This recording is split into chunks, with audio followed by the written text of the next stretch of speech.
And so when I say Chinese, I want you to scream out the nation that's associated with this. For example, if I say Chinese, you're going to say what? China. All right, let's say it with authority. When I say Chinese, you say what? China. All right, that's just a test right there. So here we go. Chinese. China. Russian. Russia. Italian. Italy.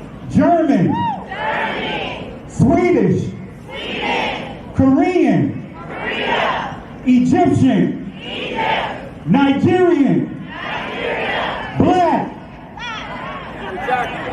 Nothing. Tell him, Pastor. Tell him, Pastor. Black, nothing.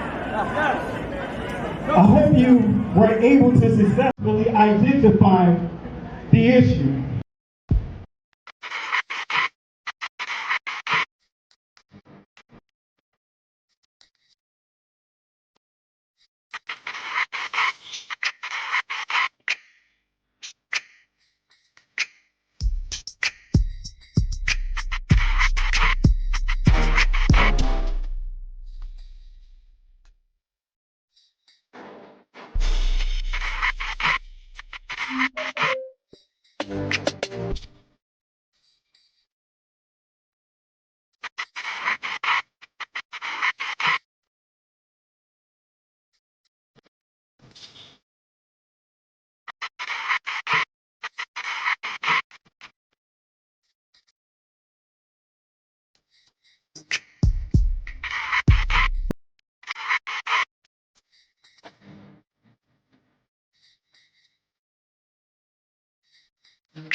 Imagine your reaction when you find yourself in a tribe where beak is beautiful.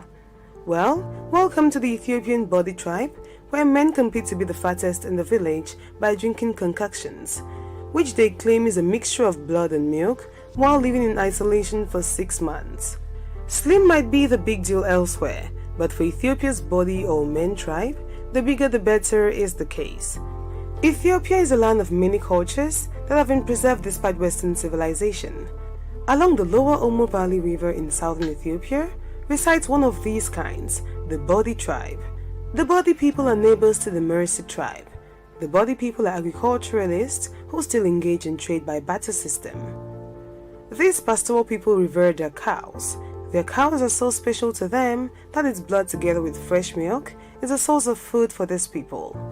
Rather than kill the cows, they make a hole in one of its veins to get the blood out and close it back with clay. These animals are also used in certain ceremonies. Among the ceremonies is the peculiar New Year celebration. At the start of each year, the month of June in the Gregorian calendar, they hold a Kyle ceremony of fat men, to mark the New Year celebrations. The Kyle ceremony is a competition for men who are not married, which involves drinking the blood mixture. Here is how it works. Young men are selected and fed special meals and concoction for 6 months, and after that, they emerge to show off their newly engorged physiques and for a better winner to be chosen. The champion fat man is then feted as a hero for the rest of his life. The food comes in the form of a cow's blood and milk mixture, served regularly to the men by women from the village. The cows are sacred to the Bodie tribe, so they are not killed for the purpose of the ritual.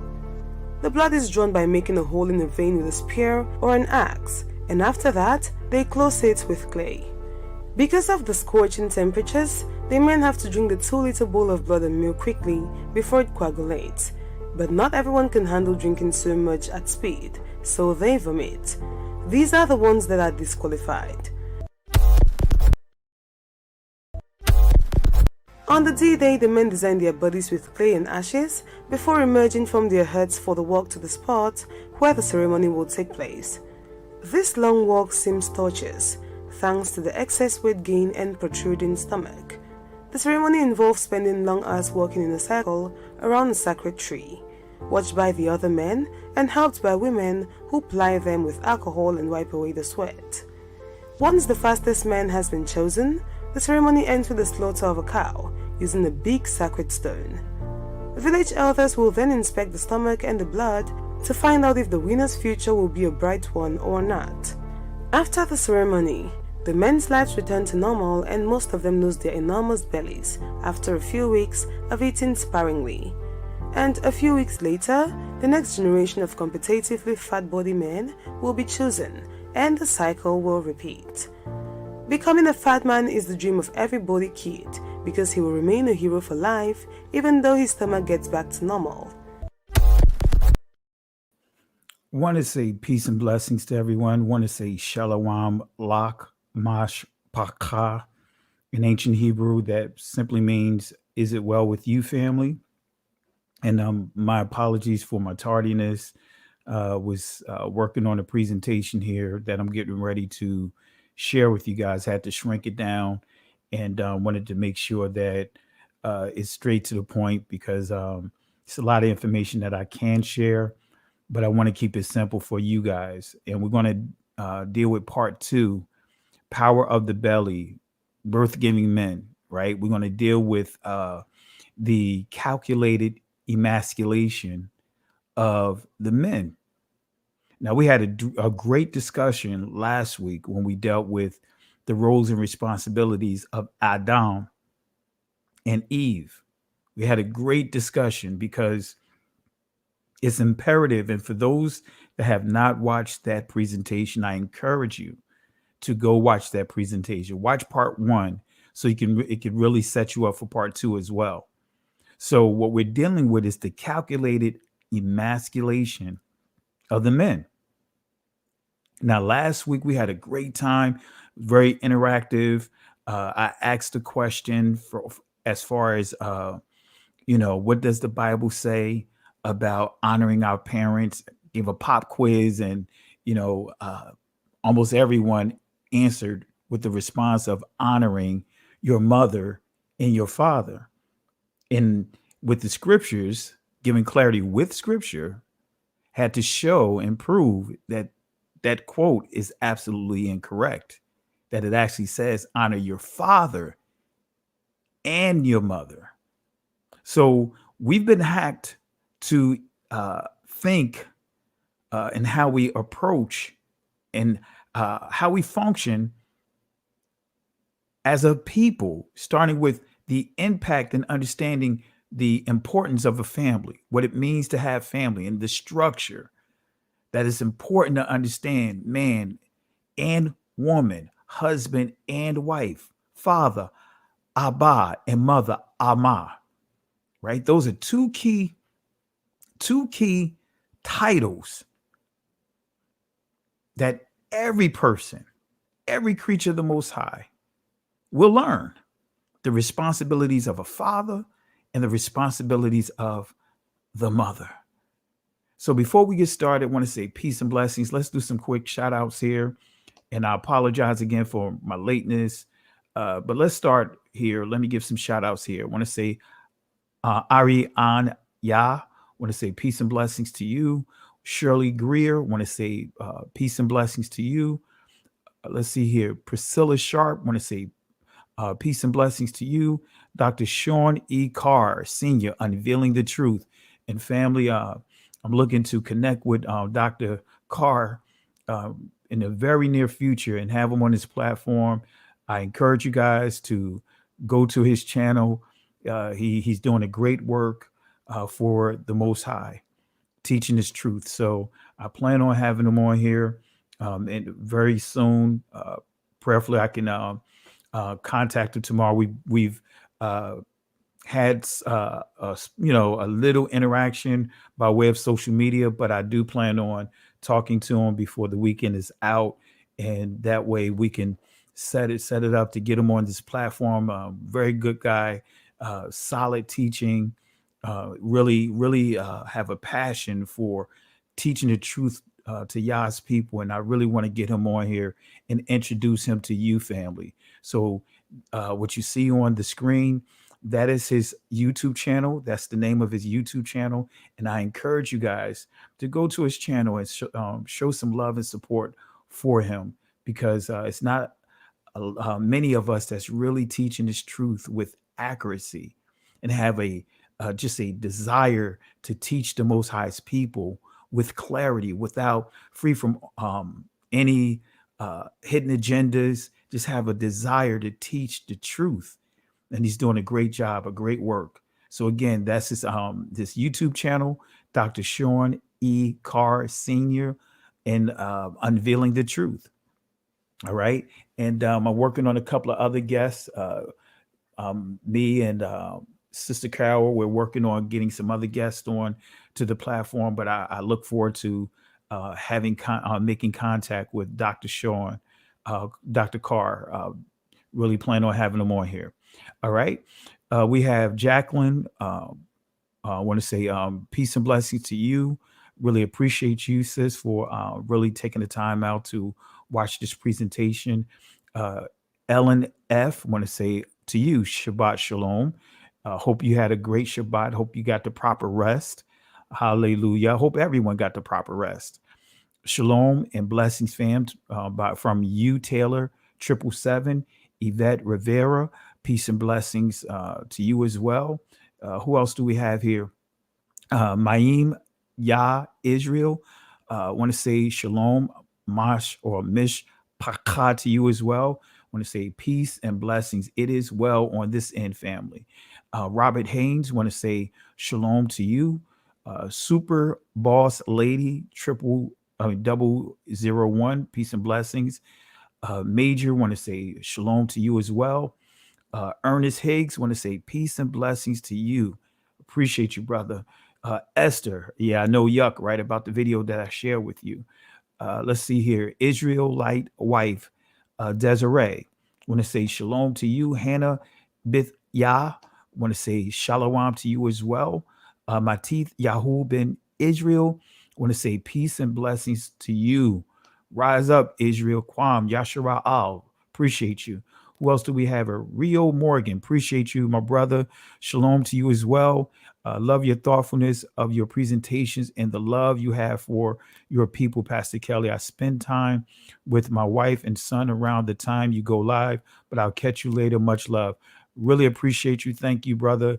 And look forward to in the future making a connection with you offline. Really appreciate you, though. Thank you for the support. Appreciate you.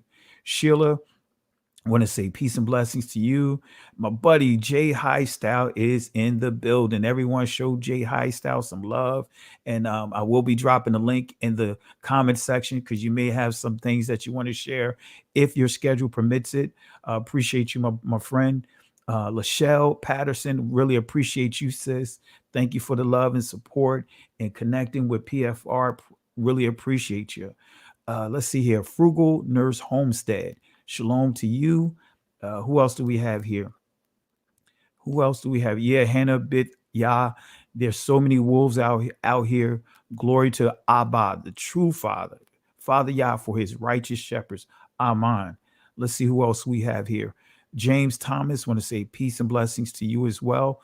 And Inspired Identity. Want to say shalom to you. Appreciate you taking time out on this Saturday night to be part of the family tonight and just tune into the presentation. Ellen, appreciate you as well. So I appreciate you, family. And I know that especially on a Saturday night, technically, according to the Hebrew calendar, this will be the beginning of the first day of the week that begins at the evening, Arab, right? So really appreciate you guys because I know many of us back in the day, we would be in other places versus being online, speaking the word. You know, we would be indulging into other things. So thank the Most High for his salvation. Thank the Most High for giving us a way of escape because we could have easily died in that behavior. You know, so thank the Most High for bringing us out and really giving us the awakening, the true awakening in terms of understanding his truth. Understanding, number one, with the people of the book, but understanding too that what true salvation is and what true grace is, and pulling us out of where we were to where we are now. Hallelujah. So, family, we got a few things that we're going to cover here, and I'm going to talk to you about some additional things about the emasculation of the man. Now, I'm not sure. I don't think I touched on Willie Lynch last week, but I can't remember. If so, I may just go back a little bit and just touch on Willie Lynch because for you to understand the the tactics, all right, understand the tactics. Some would try to question the authenticity of the Willie Lynch letter, but I will tell you, I believe it's real. And even when we read the tactics, the tactics is real. All right. So let me go ahead and pull it up. Let me go ahead and enlarge the screen for you. Let me get out the way. As a matter of fact, let me rewind this here. Let me put the Willie Lynch portion of it up just so that way you guys can have it you can see it for yourselves. Let me see here. Yeah, let's start with the Willie Lynch letter. All right, let's start with the Willie Lynch letter. Let me bring it up now so that way you guys can see. Want to say peace and blessings to those that are coming in. Christina Clark, want to say amen to you as well. Cynthia Simmons, want to say shalom to you as well. Peace, love, light. Absolutely. All praises to the Most High Yah. Want to say peace and blessings to Joy. Appreciate you as well. Thank you for tuning in tonight. Shalom to you as well. All right, family. So let's go ahead and get into it. Let's start with another area, right? Because we highlighted and identified in the first presentation that one of the tactics that Hasatan is using is the shifting to change the order, what the Most High has ordained from the very beginning, the structure, of course, of his entire creation. And then when we get down to the sixth day of creation, we see the Most High creating man. And when we get over to chapter 2 of the book of Genesis, and I want to make this clear, I want to reiterate this, that is not a second creation process, contrary to what some may teach, right? What you would see there is that the Most High through is revealing to Moses, right, the actual details of the creation process, especially when it comes to man and woman. All right. So I want to reiterate that. And so we see the order. Man was created first, then the woman. Man was created not in the garden, right? We see the first pilgrimage occurring because it tells us that the Most High took the man to this region that is called the Garden of Eden. All right. So now I'm not going to get into all of that, but I encourage you guys, for those that have not watched the part 1 of this presentation, go there. And I'm sure there's a lot of nuggets that you're going to be able to extract out of that teaching. So tonight, again, we're going to continue on. So let's start with the Willie Lynch system of emasculation, right? And this, remember, the word emasculate means to strip the man of his identity. That's what emasculate means, to strip the man of his identity, right? And we see this taking place right now before our eyes. Strip the man of his roles and responsibilities. Strip the man of his identity. So the Willie Lynch system, again, is a system of emasculating the man, hacking into our heritage, hacking into our culture, hacking into our DNA, and giving us a modified, a warped understanding of what family is in the structure. All right, so let's go ahead and get into it. So this is the Willie Lynch letter that I'm going to read to you, coming from December 25th, 1712, The Willie Lynch letter, the making of a slave. Let me say that again.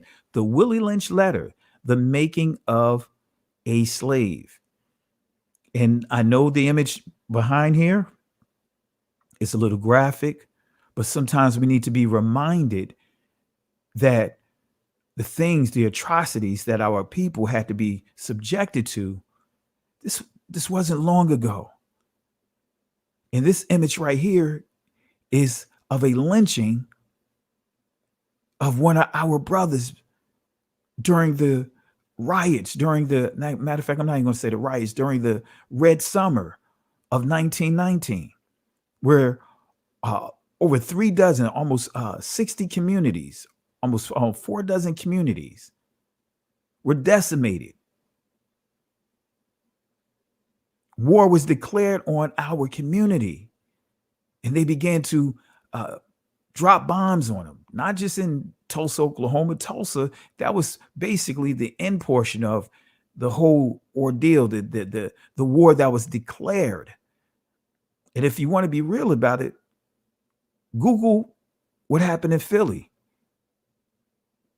not long ago, how they bombed our community in Philadelphia. We're not talking 40, 50, 100 years ago. Look it up, family. This stuff is real. All right. So the Willie Lynch letter, the making of a slave, December 25th, 1712. So this speech was delivered by Willie Lynch on the bank of the James River in the colony of Virginia in 1712. Lynch was a British slave owner in the West Indies. He was invited to the colony of Virginia in 1712 to teach his methods to slave owners there. And so the term lynching is derived from his last name. So let's go to the etymology dictionary definition of this word. Let's see what it says about the word lynching. And notice what it says here. 1835, right? It says it's a verb. It means inflict severe, but not deliberately fatal bodily punishment on someone without legal sanction. Now we can really pick apart this definition here, this portion of it, because we can, history tells us that everything that they did to our people was done deliberately. They deliberately inflicted punishment on our people.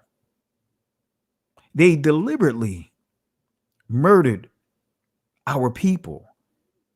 And some of you guys may not be fully up to speed about what it means, what the whole lynching process is. The lynching process is not just getting hung. That's the end of the process, right? The lynching is a torture. In many cases, our brothers and sisters were being raped as part of that process. Not just men and women, but boys and girls were being raped. All right. So this is why we, as the Messiah told his disciples in Matthew chapter 24, he told them to listen with intelligence. And I'll say this again, family. This is why it's imperative for you to really study the word for yourself, study your history for yourself. So that way you can really get an understanding of what's what. Even like I said, with some of the sources that are out here, I encourage you guys to get, for example, an etymology dictionary.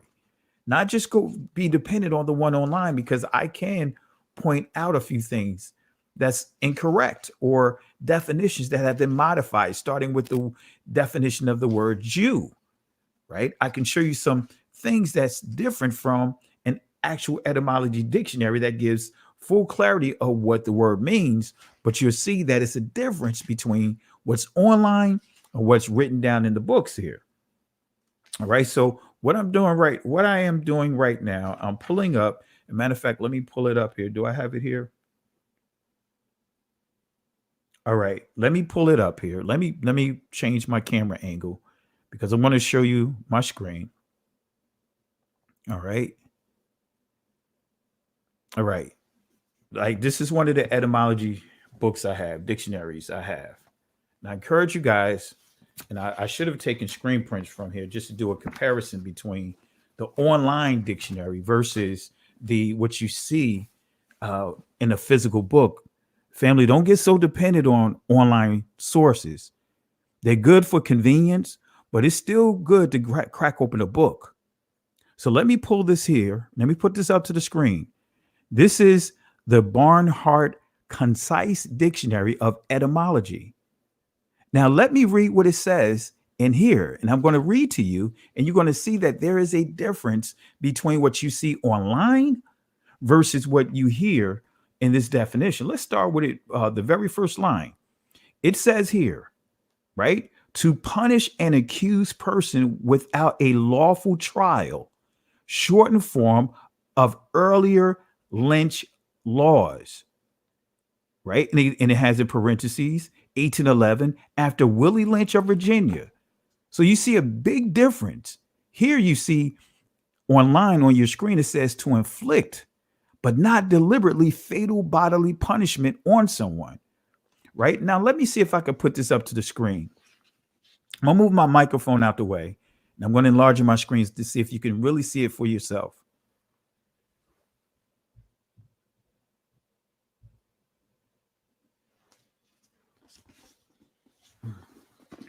Here we go.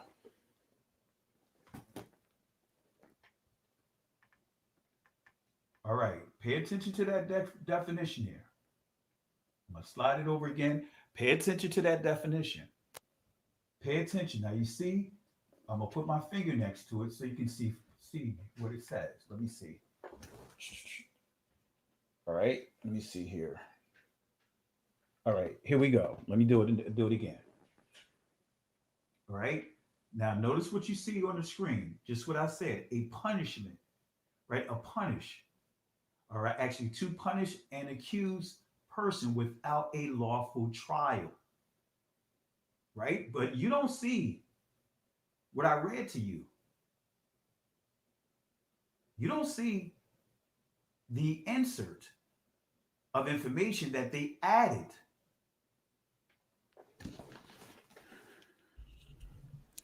You don't see the insert that they added. I just want to put it up on the screen so you can see for yourself. As you see here, inflict severe but not deliberately fatal bodily punishment.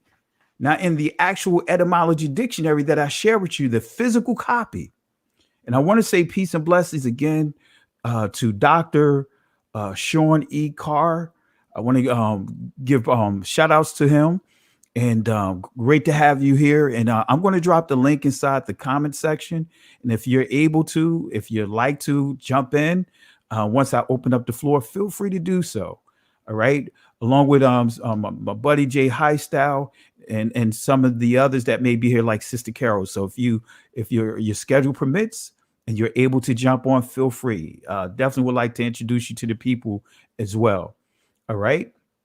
So again, you see a big difference, right? Inflict severe, but not deliberately fatal bodily punishment on someone without legal sanction. So again, you see a big difference from the physical etymology dictionary that I have, that I put up on the screen. Normally I like to do screen prints, and I'll make sure the next time I go over this or a future lesson, I'll do some screen prints from this book here, so that way you guys can see what it says. All right. And we'll do a comparison.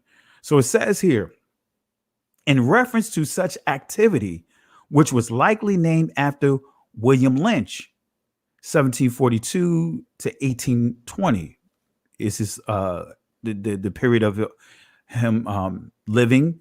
All right. So 1742, his birth, 1820, his death. But it says of Pennsylvania, Virginia. All right.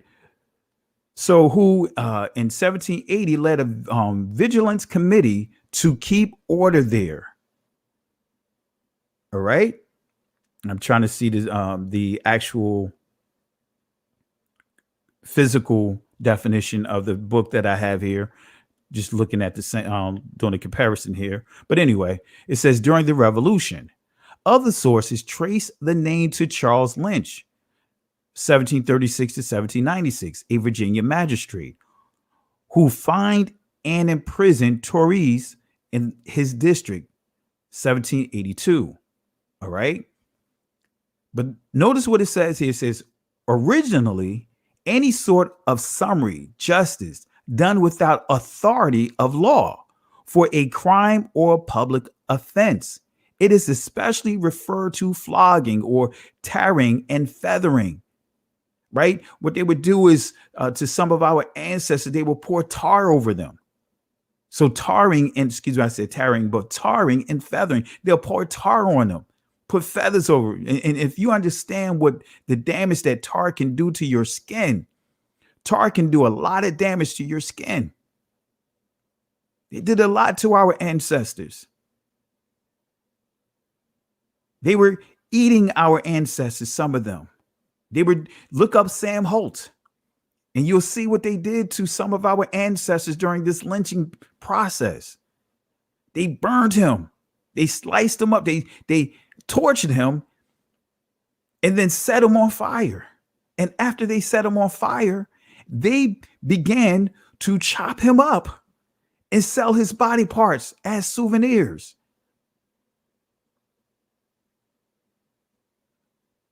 They ate this man. Anyway, things didn't change, family. Don't get comfortable. We have a reminder, even what's happening with our brothers and sisters in Haiti, that we have to keep our eyes open. Don't get comfortable, even with the whole mandate. All right. But anyway, the narrowing of the meaning to extra legal execution by hanging is evident by 1880s and after 1893. Lynching mostly meant killing of blacks by white mobs. Let me say that again. Lynching mostly meant the killings of blacks by white mobs. And notice what it puts in, what it places in parentheses, especially in retaliation for alleged sexual assaults of white women. See, any white woman at that time, all they have to do is just literally accuse any one of us at that time of looking at them the wrong way. You can get lynched. The whole Tulsa, Oklahoma, that entire city was decimated on a false allegation. On a false allegation of a woman saying that a brother man touched her on the elevator. And that triggered them to completely burn down the entire community. I encourage you guys, if you haven't purchased it and got your copy of Reclaiming the Throne, I encourage you guys to get that series because it's an awesome input there about Tulsa, Oklahoma. It's some awesome, some incredible information to make you feel some kind of way. But we need to realize that, it's the fulfillment of the prophecies too. Because we can't sit here and think that we're going to find safety among the oppressors in their territory. So all the communities that we built in this country at that time, they bombed them. They sent lynch mobs there. They were hanging our brothers and sisters, publicly on fire escapes. I got some of the images that I've shared. And lynchings wasn't just limited to the South. Look it up. You'll see DC. You'll see New York. You'll see New Jersey. You'll see Chicago. You'll see Wisconsin. You'll see Nebraska. All right. So the Willie Lynch system produced the lynching laws. So here's some additional quotes from this letter. Quotes from his letter. He gave the playbook on how to emasculate Us, the people of Israel. I don't like to just use the term Negro. I really don't like to use that term Negro. Because as you guys remember, and we're going to do some of the old playbooks just so that way you guys don't forget, that word Negro, the word black, the word slave were all used interchangeably. It meant something different in this country versus outside of this country. And I share with you guys the laws of South Carolina. I believe back in the 17th century, 18th century, and they made it clear Negro, black, and slave was interchangeable. Negro pointed to being slaves in this country. So this is why I don't even like using the term Negro to describe for the descriptions here of us. Because when you say Negro, especially in this country, you are actually proclaiming to the world that you are a slave. That's right, J. High Style, a byword. So let's highlight some additional bullets from this letter. It says, hence, both the horse and the Negro must be broken. So he is comparing how to break a horse to how to break the man. To break the man. So it says, hence both the horse and the Negro must be broken. That is breaking them from one form of mental life to another. That mental life of being free. That mental life of many of our ancestors were doctors. They were lawyers. They were good with their hands, farmers, craftsmen. They were you name it. We were creators. To now transitioning over to being kidnapped over to being a slave, chattel slavery. You'd be surprised the number of suicides that occurred of our brothers and sisters saying enough. So here it says, keep the body and what? Take the mind. Keep the body alive, but what? Hold the mind in captivity. In other words, break the will to resist. I'm reminded of a story that I came across years and years ago when I was a young minister about how a group of scientists kidnapped a silverback and put him inside a cage. So initially, right, the silverback was doing everything he could to tear up that cage, to try to break free. But over time, they fed the silverback, but he was still inside this cage. He'll still exhibit behaviors of aggression. So they decided to take the door off. Well, initially, they left the door cracked. And the silverback would not leave. The silverback would go, display acts of aggression, but get all the way to the edge of the door and turn right back around. Then they took the door off, and the silverback will rush all the way to the edge of the door and stop, and then go right back into the depth of that cage. See, that's what this is saying. This is what this means when it says, keep the body and take the mind. Really have us in prison in our minds that we can't break free because they have what? From the mental aspect, they hacked into our DNA. They hacked into our being. They hacked into our culture. They hacked into what the Most High has already programmed in our DNA, because the scripture says he spoke to no other nation, but he spoke to our people. But we've been hacked. Family, we've been hacked. All right. But anyway, it says, keep the body and take the mind. In other words, break the will to resist. When it comes to breaking the uncivilized, I'm just going to say N-word, Use the same process, but vary the degree and step up the pressure so as to do a complete reversal of the mind. In other words, turn everything upside down. And I encourage you guys, and I may even post it here. Matter of fact, that's what I'm going to do. Dr. Claude Anderson, he gave the playbook of how they turned everything upside down to get us to think and behave a certain way. Even the scripture talks about in Isaiah, the book of Isaiah, of shifting things upside down. So therefore we think what's evil is good and what's good is evil. They have a playbook, family, and this is the playbook.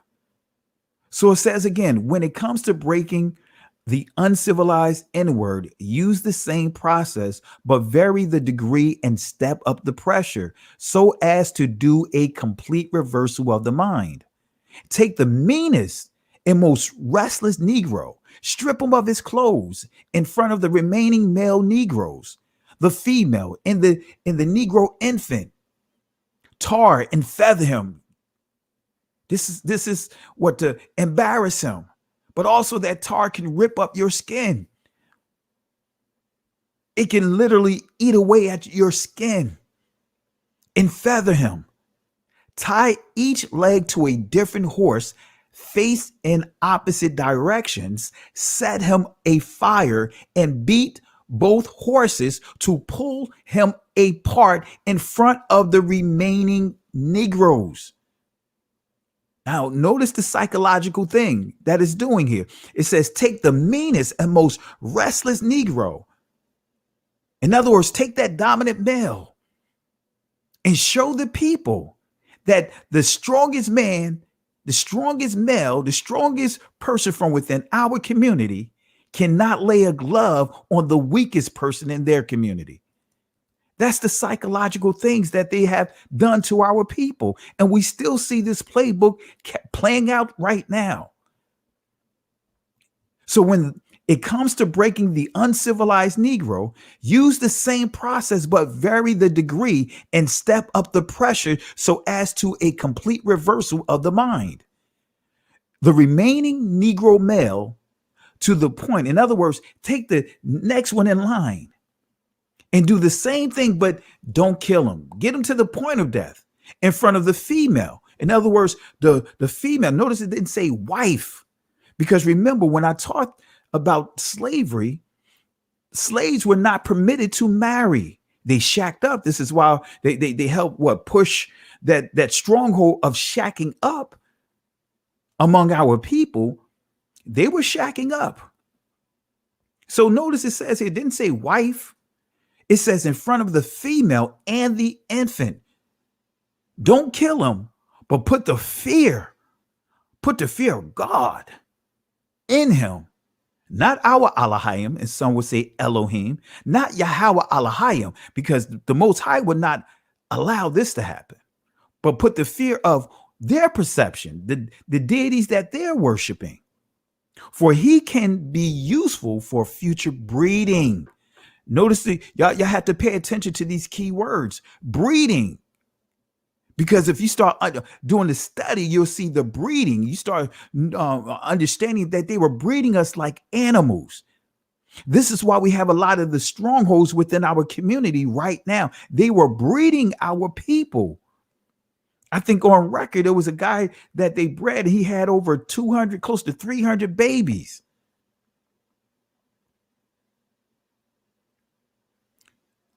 All right. So in the letter, he further gives instructions, in other words, laws, and how to systematically break the woman's trust in the man. Let's go back here.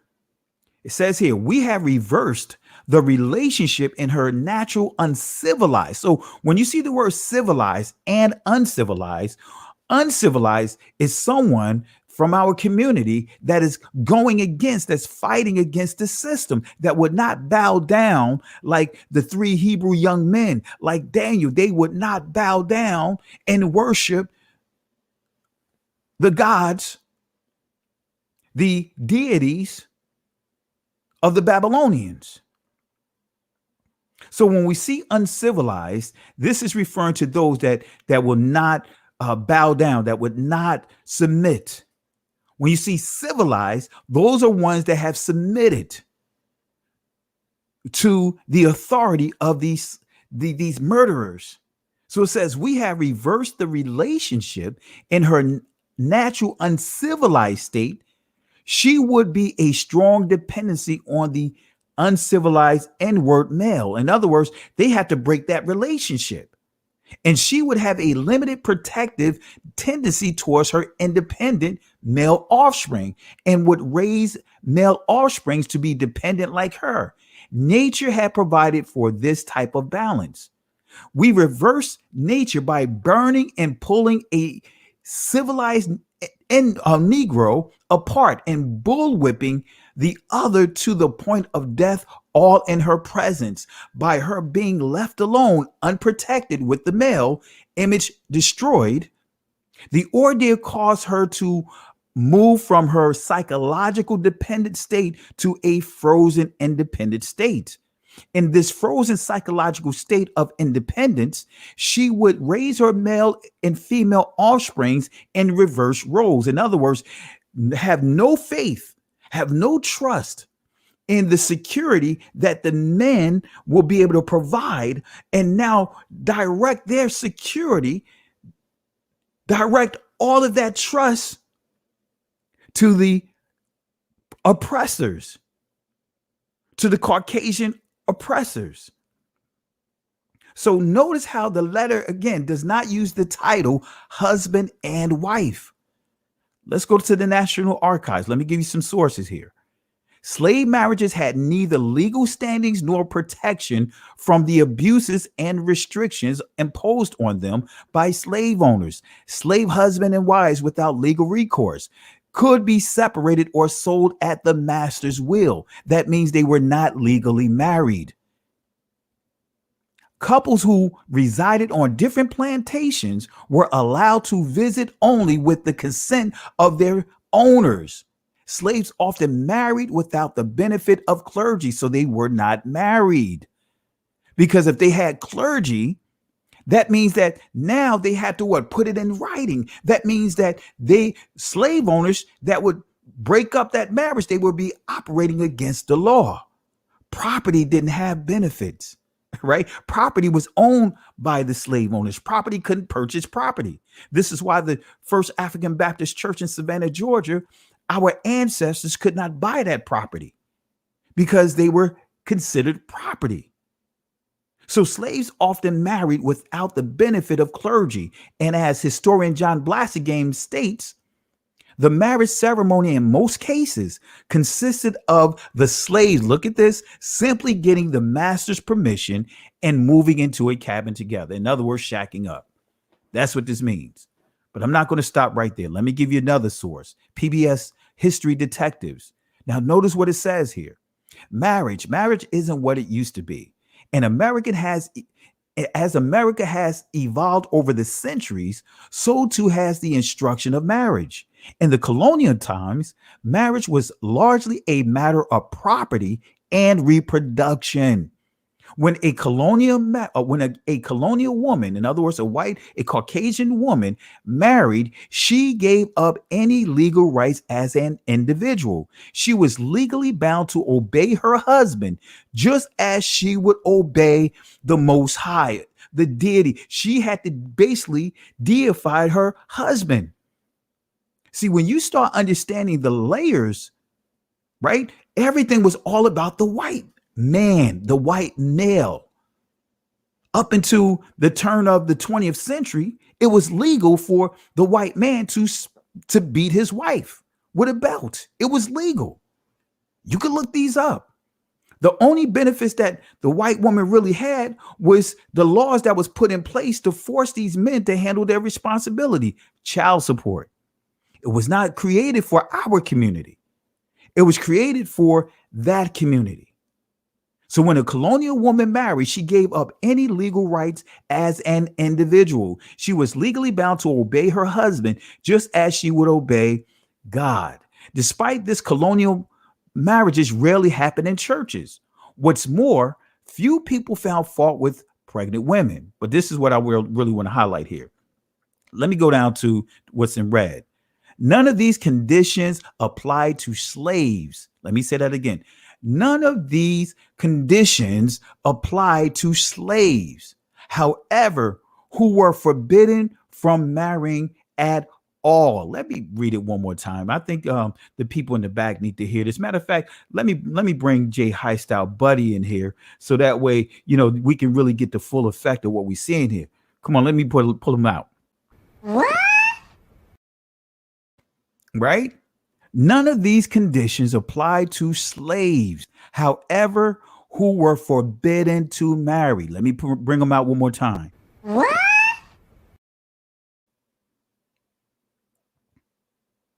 Free African Americans were allowed to marry, but not across racial lines, which we already know. Those laws continued in many states well into the 20th century. I have another presentation that has more detailed information and different laws at that time, but we'll deal with that another time. But I want to make sure you guys understand this again. None of these conditions apply to slaves who were forbidden to marry at all. We got to put a 3-piece here.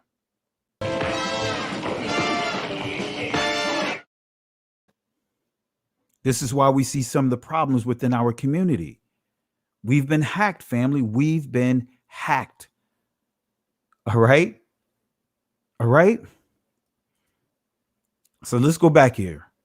So let me give you, we dealt with the Willie Lynch letter, right? We dealt with last week. We dealt with Adam and Eve and really identifying and laying out the blueprint, the roles and responsibilities of Adam, the roles and responsibilities of Eve. Right. We also now just now in the first portion of this lesson, we dealt with the Willie Lynch letter. Right. So now let me deal with another item here. Right. Let's deal with another item because castrate, according to scriptures, also describes a eunuch. All right. So let's see what a eunuch means. A eunuch means a man who has been castrated, especially one employed to guard the women's living areas at an oriental court. In other words, many rulers will have eunuchs who is castrated so that way they could not, if let's just say just so happened, if they would violate and cross that line and mess with any one of the women of his harem, he would not run the risk of getting them pregnant. All right. So let's go to Matthew chapter 19, verse 12, because this is one of the scriptures I use to show that the Messiah, right? Yahweh Shai HaMashiach, some would say Yeshua, right? He made mention about eunuchs. Homosexuality is right here. Now, listen to what the Messiah said. For there are some eunuchs which were so born from their mother's womb. Right. In other words, some that was born without the that had problems producing a seed. Right. From the mother's womb. In other words, born with a condition of not being able to have children. And there are some eunuchs which were made eunuchs of men. Right. In other words, castrated. But also we see what? Homosexuality. Right. I could pull up scriptures in Deuteronomy about men with bruised stones, not what? Being allowed to be inside the assemblies. And bruised stones is referring to homosexuality. So you see here some which were made eunuchs of men. In other words, we see today that'll be those that are having surgeries. We'll see those that have, and we'll see here, it goes on to say, and there be eunuchs which have made themselves eunuchs for the kingdom of heaven's sake. Right. We see eunuchs that was born not being able to produce, eunuchs that was made eunuchs by the hands of men, including themselves. In other words, they chose not to reproduce, and follow the natural order of the Most High, the law, statutes, and commandments, but decided to do what? Have interest in men. Women have an interest in women. And it says, and there be eunuchs which have made themselves eunuchs for the kingdom of heaven's sake. In other words, they decided to dedicate their entire life to the Most High. They did not want to have any married. They were not married. That's what that means. So a eunuch is someone that's not able to reproduce. But here, when we look at the definition of a eunuch, which were made eunuchs of men, we can put homosexuality under this portion of the text. All right. So now let's transition to another phase of the teaching. All right. Let's transition to another phase of the teaching. Power of the belly, birth giving men. All right. And I'm going to drop the link in the comment section. I'm going to give it another. Let's give it another 8 minutes. I want to share a couple more things. And then I'm going to drop the link inside the comment section. Right. I'm not sure if I'm going to go too deep on part two, this portion of part 2, but another system that is used to emasculate men. The chemicals used to emasculate men is estrogen. Right. You'll see estrogen. Notice during the day, right? You see all kinds of court cases, right? You'll see on MSNBC, you see the promotion, right, at night of taking all these different drugs. But during the day, you'll see the side effects, commercials. Hey, if you have taken such and such, if you have taken this that has estrogen, estradiol, please contact this. You see those what you call it? I forgot what they call it. The cases that they would, the term that they put on it, the legal term, a class action. That's what I'm looking at. Class action lawsuit, right? You'll see a lot of those suits in the morning, right along with what? Court TV. But in the evening, they promote all kinds of chemicals, all kinds of drugs that has these side effects. The side effects is longer than the actual commercial. So nevertheless, chemicals used to emasculate the men is estrogen. So what is estrogen, right? Let me see if I have it here. I thought I messed up with the animation. This is coming from webmd.com. What is estrogen? Estrogen is an entire class of related hormones that includes estriol, estradiol, and estrone, right? So estriol is made with the placenta. It's produced during pregnancy. Estradiol is the primary sex hormone of childbearing women. It is formed from developing ovarian follicles. Estradiol is responsible for female characteristics and sexual function. Estrone is widespread throughout the body. It is the main estrogen present after menopause. So how does estrogen impact men? Let me show you. This is coming from the National Geographic. Why are the male fish growing eggs? Notice what it says here. Scientists from the U.S. Fish and Wildlife Services and the U.S. Geological Survey studied fish in 19 national wildlife refuges in the U.S. Northeast, including Mississippi. Their conclusion: an astonishing 60 to 100% of all the male smallmouth bass they examined had female egg cells growing in their testes. Over the past decade, feminized male fish have been discovered in 37 species in lakes and rivers throughout North America, Europe, and other parts of the world.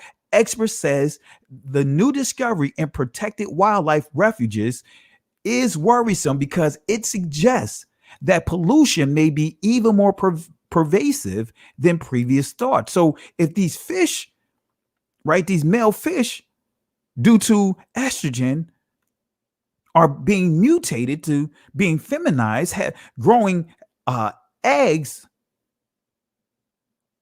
what type of effects you think it have on a man? Remember, you had I can't remember the drug, the class action lawsuit. This particular drug was causing men to grow breasts, boys to grow breasts.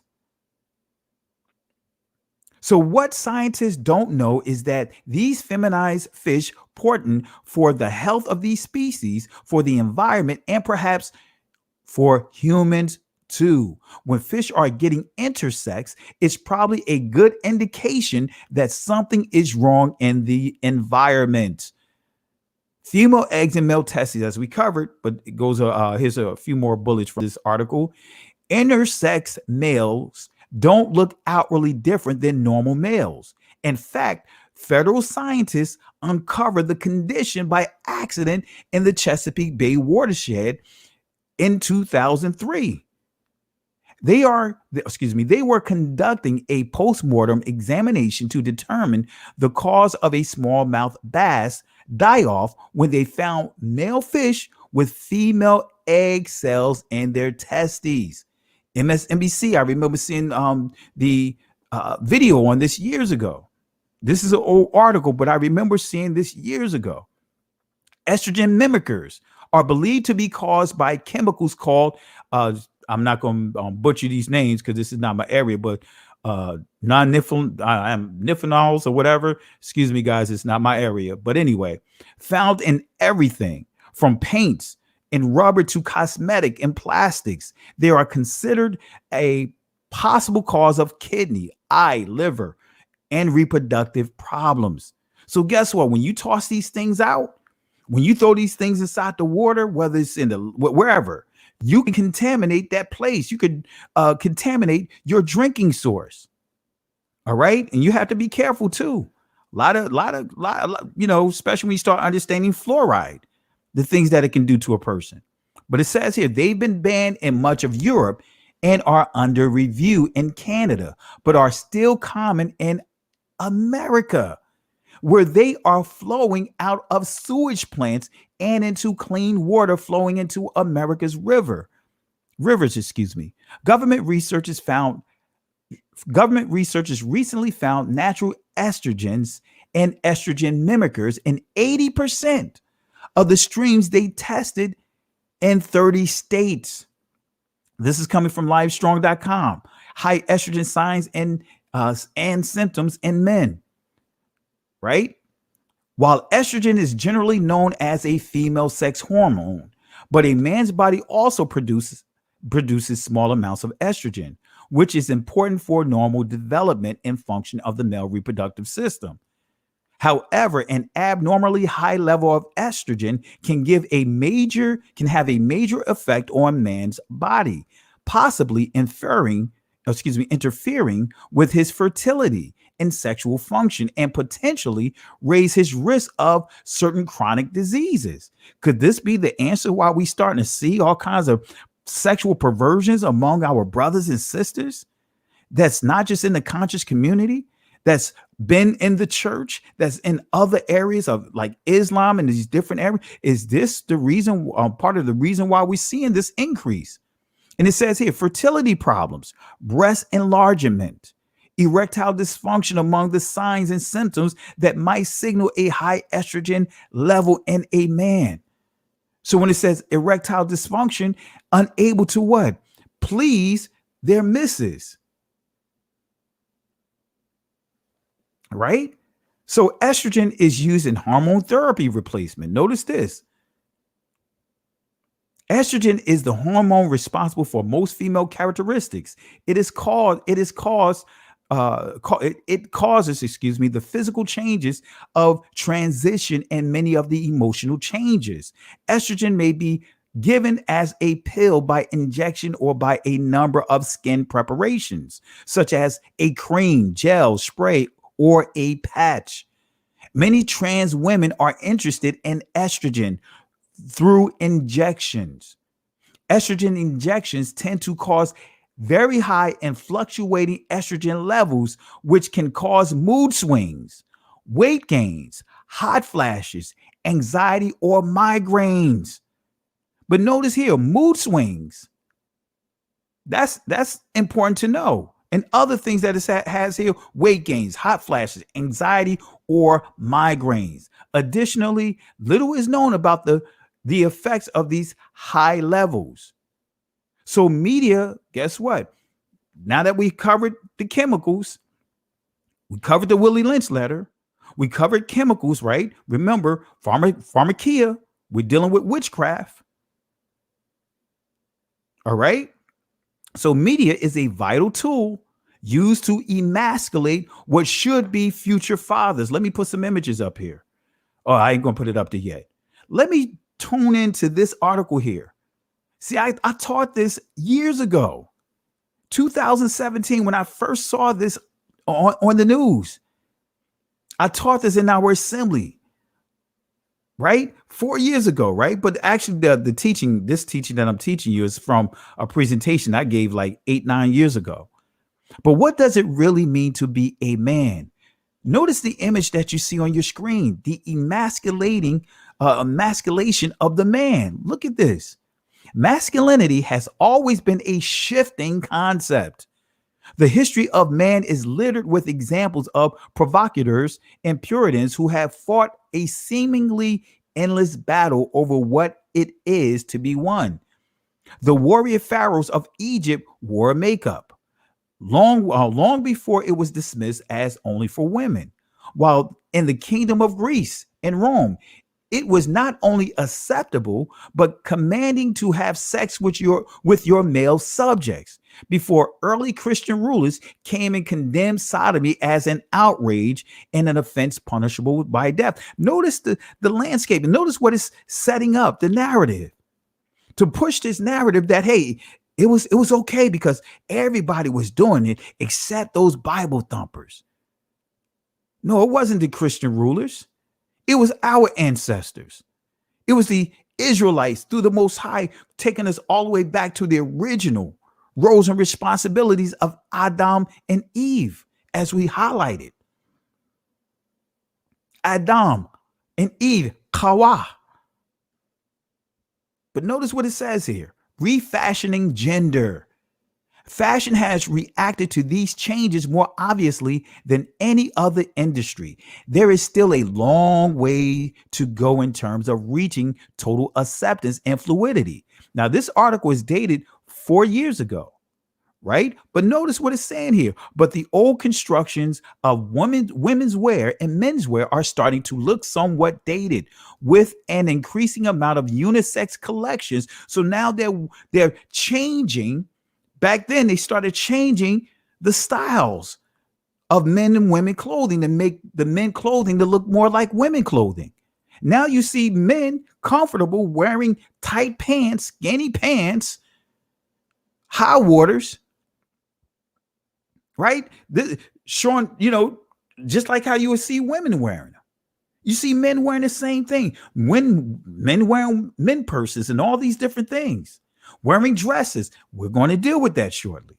And I'm going to throw the link inside the comment section when we get to that section. All right. This is the results of the ongoing emasculation of what should be current husbands and future fathers. This is the results. This is the results. This is the results of the emasculation, the calculated emasculation of our people. Look at what you see here, family. Have you ever thought about why so many athletes, their children, especially the men, their boys, their sons, are homosexuals? Think about many of their therapy, their medicines that they're getting have estrogen, a high level of estrogen in it. Think about how the effects that can happen on their offsprings. All right. But this is what you see here. This is what you see here. Let's deal with Westbrook here. What's the significance about Westbrook's hair? What's the significance about seeing his hair like this? See, we're going to deal with the dress. We're going to deal with all this stuff here. But what's the significance of seeing his hair? Let me share another thing with you.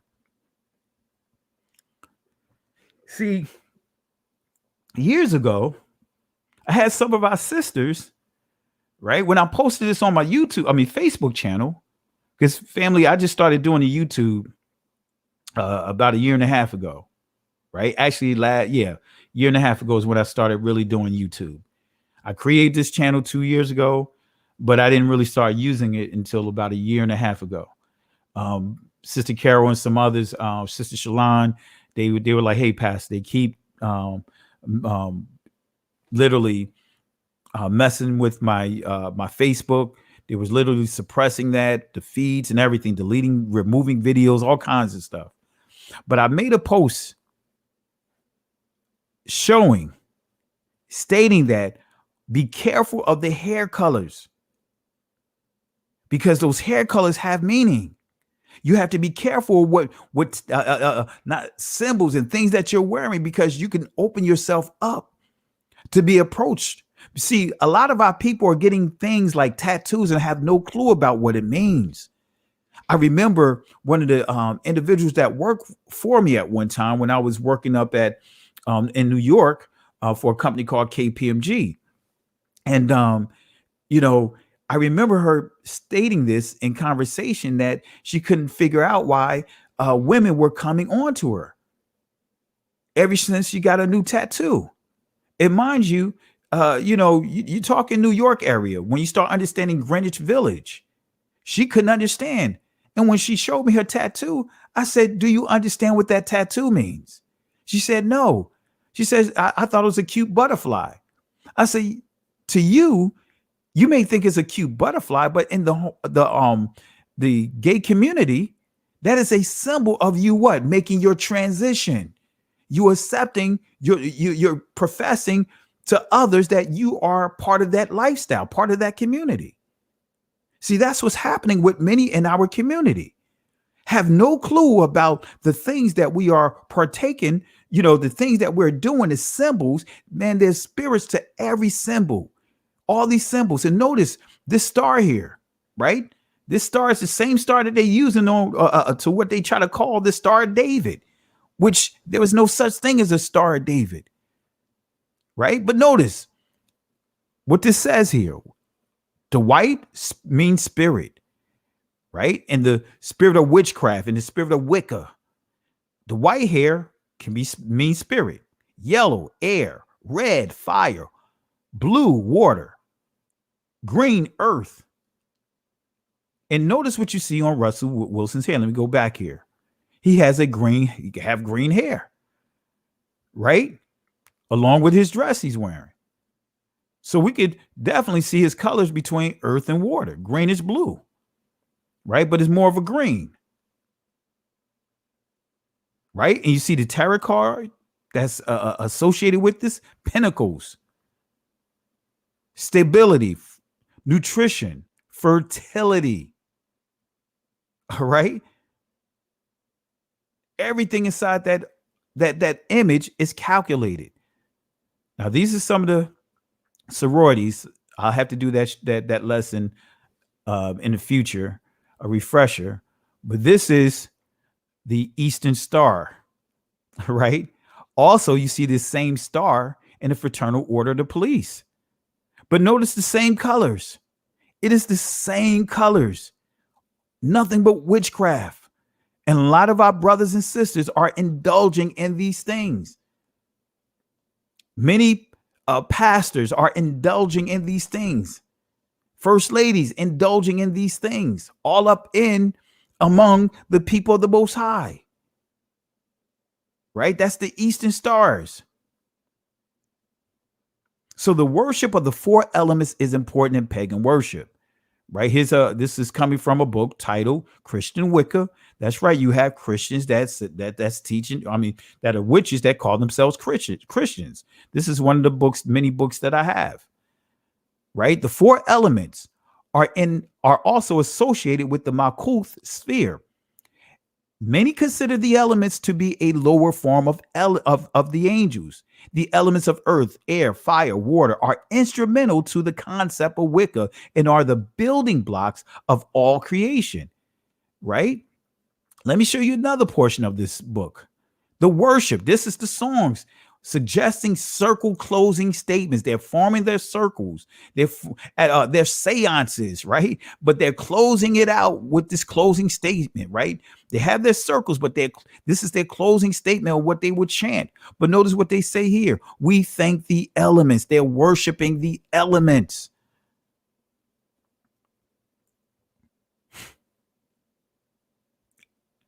The power of the belly. let me drop the link inside the comment section, and we'll continue on this part. And if any of you guys like want to jump in, join in this part of the discussion, feel free. I'm going to drop it in the comment section as I continue, because this is where we're going to get into some additional interesting things, right? We covered Westbrook, we covered the Willie Lynch letter, we covered the roles and responsibilities of man and woman, we covered the pharmaceuticals. But now let's get into Lil Nas. I'm going to touch on them briefly, but I want to really deal with what you see here, birth giving, right? And I'm going to walk you through a couple of things. I'm going to take you to if you really study the text, it's a strange portion of text. I'm not going to go too deep in it, but I will do another teaching another time on this, because I do have a separate teaching on this. All right. But again, I dropped the link inside the comment section for anyone that wants to jump in. All right. Feel free to jump on in. Okay. All right. Let's go to this portion of it. Let's start with the etymology dictionary definition of belly. Let's deal with the etymology dictionary definition of the word belly. And this is going to give you more of an understanding of men purses, right? What the pocketbook, what the purse represents. And now you have men carrying purses, carrying wombs. All right. Carrying wombs. All right. Before we get started, let me see who's here.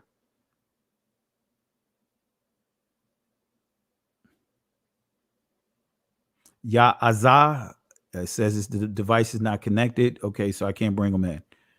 All right. So Ya Azah, I would encourage you to check your connection, because you're not coming through. I can see you, but I'm not making a connection. It says device is not connected. All right. All right. Belly. This is what it means. A general Germanic word for leather bag, pouch, pod. So now men are carrying man purses. Now men are walking around. It's nothing like seeing Big Perk. Here it is. He's almost 7 feet tall, right? Got to be at least 350 pounds, walking around with a man purse, walking around with a belly, right? Walking around with a belly. That's what a pocketbook is. It's a belly. It's a womb, right? So belly, leather bag, pouch, pod has evolved to mean a part of the body, right? Leather bag, purse, pouch, pod, husk, bellows. Okay. Notice what it says here when we go to the Proto-Indo-European portion of this word, right? It says to swell, to blow, swell. But then when we get down here where it says by the 12th century, it was being used for stomach, especially a symbol of gluttony. Oh, stomach. So men are walking around with their stomachs, right? Got their man bags, right? Their purses. Okay. So let's see the Hebrew definition of the word belly. And I'm going to take you to a little story here. We're not going to go into too deep with it. We're going to keep it simple, right? Batan is how you pronounce it in the ancient language, but you see beten, right, which is the Israeli pronunciation of the word. But notice what it says, meaning to be hollow, the belly, the womb, also bosom or body of anything, right? So they already have men walking around with bellies, right? Have men walking around with bellies. We can't make this up, family. But batan or beten, right? to be hollow, the belly, the womb, the bosom, body of anything. Within the womb, notice what it says here. Belly, body, plus as they be born. What are they giving birth to? Within the womb, belly, womb, body. Now, let me show you this clip again, right? A tribe over in Ethiopia that makes it a purpose, it's a custom for men to have pot bellies, right? To look like they're pregnant, right? It's a tradition, right? And I'm not trying to disrespect any culture, right? Like the Bodie tribes that I'm getting ready to share here. Not trying to disrespect them in any kind of way, right? But I want to share with our brothers and sisters, this is not the culture that the Most High designated for his people. So let me just share with you, just play a little bit of this clip, and then we'll go ahead and get to the rest conclusion of this lesson. And again, if anyone want to join in, the link is inside the comment section. All right. All right. So let's go ahead and get back to it. Let me get to my clip here. All right, here we go. Imagine your reaction when you find yourself in a tribe where beak is beautiful. Well, welcome to the Ethiopian Bodie tribe, where men compete to be the fattest in the village by drinking concoctions, which they claim is a mixture of blood and milk, while living in isolation for 6 months. Slim might be the big deal elsewhere, but for Ethiopia's Bodie or men tribe, the bigger the better is the case. Ethiopia is a land of many cultures that have been preserved despite Western civilization. Along the lower Omo Valley River in southern Ethiopia resides one of these kinds, the Bodie tribe. The Bodie people are neighbors to the Mercy tribe. The Bodie people are agriculturalists who still engage in trade by barter system. These pastoral people revere their cows. Their cows are so special to them that its blood together with fresh milk is a source of food for these people. Rather than kill the cows, they make a hole in one of its veins to get the blood out and close it back with clay. These animals are also used in certain ceremonies. Among the ceremonies is the peculiar New Year celebration. At the start of each year, the month of June in the Gregorian calendar, they hold the Kyle ceremony of fat men, to mark the New Year celebrations. The Kyle ceremony is a competition for men who are not married, which involves drinking the blood mixture. Here is how it works.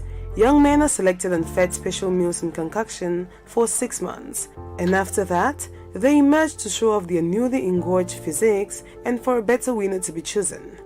The champion fat man is then feted as a hero for the rest of his life. The food comes in the form of a cow's blood and milk mixture, served regularly to the men by women from the village. The cows are sacred to the Bodie tribe, so they are not killed for the purpose of the ritual. The blood is drawn by making a hole in a vein with a spear or an axe, and after that, they close it with clay. Because of the scorching temperatures, the men have to drink the 2-liter bowl of blood and milk quickly before it coagulates. But not everyone can handle drinking so much at speed, so they vomit. These are the ones that are disqualified.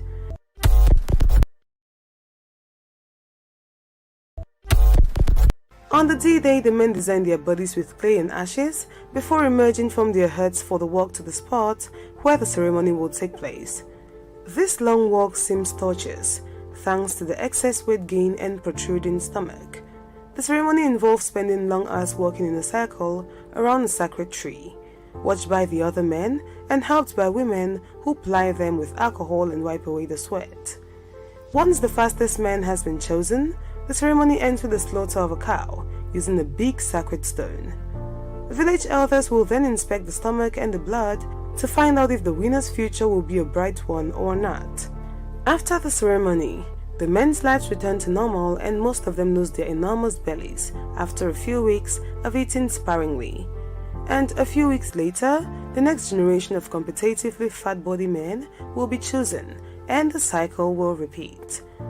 Becoming a fat man is the dream of every Bodie kid because he will remain a hero for life even though his stomach gets back to normal.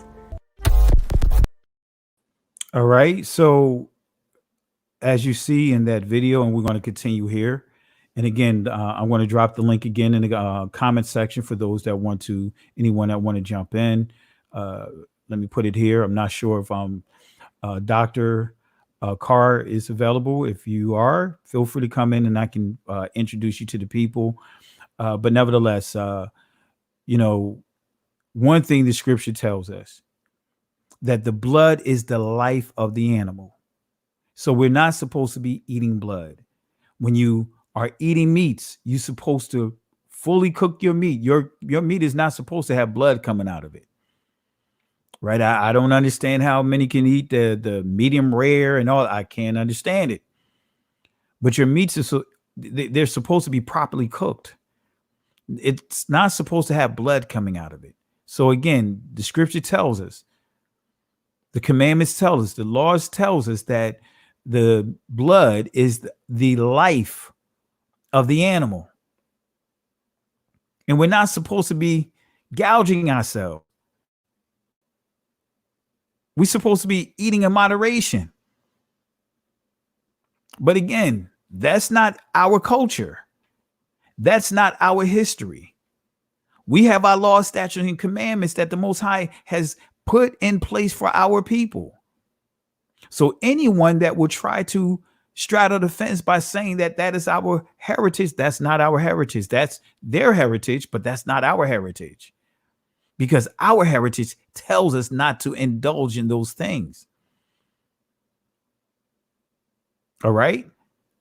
See, the problem is many people come into our community and try to bring the things with them that they don't want to let go. That's syncretism. That's what the Catholic Church has done. That's why the Catholic Church / Christianity was able to grow the way that they've grown, because they'll connect with different groups, right? As part of their colonization. And before you know it, they capture their religion too. All right, we'll continue on that teaching. I had to finish that teaching up, right? To show you that still dealing with the Bantus in terms of the culture. I still have to finish that lesson up. All right, because, you know, a lot of our brothers and sisters, right, are coming into this truth, and now it's being told that the original writings are written in Bantu. That's false. There's not a single Bantu text, original text you're going to find. And this is not to put down the Bantu culture, right? Because when we start looking at the tribes, that's why you have Bantu Lembas, right? The Bantu Igbos, the Bantu Mavumbas, you know, because Bantu really means a people with many languages. But many of our brothers and sisters are indulging in things, trying to get back. Well, if you want to get back to what our people were doing, go to the scriptures. It lays it out.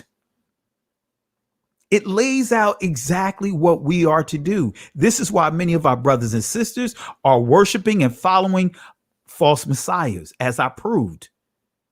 And I'm going to share some videos of another messiah that's over in West Africa, false messiah that's being worshiped right now over in Ghana, have a huge following. And we have a lot of our brothers and sisters were sucked into trying to reconnect with Africa. Just because it's from Africa doesn't mean that it's for you. Israel's in Akibulan. But again, that's not our culture. That's not us. Israel has a culture. Ancestral worship. We see that is going on within this community. Go back over some of the lessons that I did when I had to deal with a serious situation of someone that still haven't repented. Right? Not trying to, open up old wounds, but it's not really old, because this is not something that happened years ago. This is something that happened months ago. So family, this is why the Messiah said that there's going to be false messiahs popping up all over the place. Them and their ministers teaching another Messiah, teaching another word. So family, don't get caught up in trying to learn all kinds of information if you don't have the Holy Spirit. You need the Holy Spirit. And men, the gift that the Most High gave us from the very beginning is discernment. You're supposed to have discernment. That is the gift. Adam had discernment in order to name and identify each creature based upon their behaviors and what he observed and what he discerned. And he came up with what? A name for each one of the creatures. So men, you're supposed to have this gift of discernment. You're supposed to be cultivating the gift of discernment that the Most High has given you and not fall victim to a lot of this foolishness. Guys, there's a lot of stuff that's going on. When I say that among our community, you got a lot of Black Judas, right? Remember the movie? That's going on among our community. I had people from within our own community with my my Facebook channel reporting me to have Facebook take down my teachings. And then I see them, the very teaching I had just taught, they're teaching my lesson.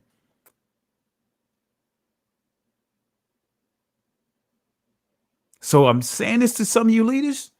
If YouTube and some of these places are flagging your videos, don't think that it's just the outside community. There's a lot of jealousy within our community that will flag your video, do everything they can to try to tear down your video, tear down your channel, just so that way they can push forward themselves. And I've been on the receiving end a number of times of our own community, our own brothers and sisters trying to get my videos flagged and then turn around teaching the very teaching that I put out on YouTube, on Facebook. Suddenly Facebook started locking down my account. And I start noticing every time a video disappear, I see someone from within our community teaching it. But anyway, family, so this is going on that Messiah warned us about. All right, so let's get back into it. All right, let's get back into it. It's all good. It is all good. All right, so let's get back into it. Let's wrap this up. Okay. So, Batan or Beitan, right? To be hollow, right? And it goes on to say the belly, the womb, the bosom or body of anything. But let me take you to a story here. Let me take you to a passage here. I don't want to just say story. Let's go to Judges chapter 3, verse 17 through 22. Right? I'm not going to touch on it too much. I'm just going to glance over it because I don't want to get into it. Because once I get into it, it's a whole nother hour at least of discussion. Right? This is coming from Judges chapter 3, verse 17 through 22. And understand, in Judges, after Joshua had died, Israel continuously went into bondage because there was no one to watch over them. When this book ends, it says there was no messenger, there was no watcher, there was no king, there was no malak watching over Israel, ayan watching over Israel. And so Israel began to do what was right in their own eyes. But when we go to this particular chapter, chapter 3, verse 17 through 22, this is what it says. And he brought the present unto Eglon. This is Ehud, right? Ehud, right? This is the he that is referring to. And he, right? And just to get for you guys to understand, Ehud, he's a Benjamite, right? The son of Gera, right? So, and it tells us that he's left-handed. All right. But that's a whole nother discussion about why did they highlight that he was left-handed? Why did they highlight that he was left-handed? All right. So we'll touch on it just a little bit, but we'll really deal with it in another teaching. All right. So, and he brought the present to Eglon, king of Moab. And Eglon was a very fat man, very ma'ad, fat, barayah man. And when he had made an end to offer the present, right? This is dealing with Ehud. He sent away the people that bear the present. And when he had made an end to offer the present, he sent away. Now, this is dealing with the king, Eglon, sent away the people that bear the present. In other words, so they can't see what this gift is. Now they're alone. right? Just with a select group of people, but it's Eglon the king and Ehud, the Benjamite, the left-handed Benjamite. Verse 19, but he himself turned again from the quarries that were by Gilgal, and said, I have a secret errand unto thee, O king, who said, keep silent. Now, this is Ehud, right? Saying that he have a secret errand unto the king. Right? And it goes on to say, and all that stood by him went out from him. So now they getting alone. And Ehud came unto him, and he was sitting in a summer parlor. In other words, isolation. Now it's just them two, basically. Right? Them two, which he had for himself alone. And Ehud said, I have a message from Elohim unto thee. And he arose out of his seat. And Ehud put forth his left hand and took the dagger from his right thigh and thrust it into the belly, patan, and the shaft. In the shaft, I think that's what it says, or haft also went in after the blade, and the fat closed upon the blade so that he could not draw the dagger out of his belly, and the dirt came out. So this is telling you that Ehud had a pot belly, right? Ehud looked like he was pregnant. Ehud looked like he had a womb, right? Ehud was carrying around his purse, his belly. It was so big that, not Ehud, but Eglon. And when Ehud had stabbed him with the knife, it said that it went in and that it began to do what? It literally basically enclosed, right? Wrapped around the blade. See, guys, you have to pay attention to what's going on here, right? What's going on here, right? When you really go into the details of studying this text, Ehud knew that the king Eglon of the Moabites was dealing with homosexuality.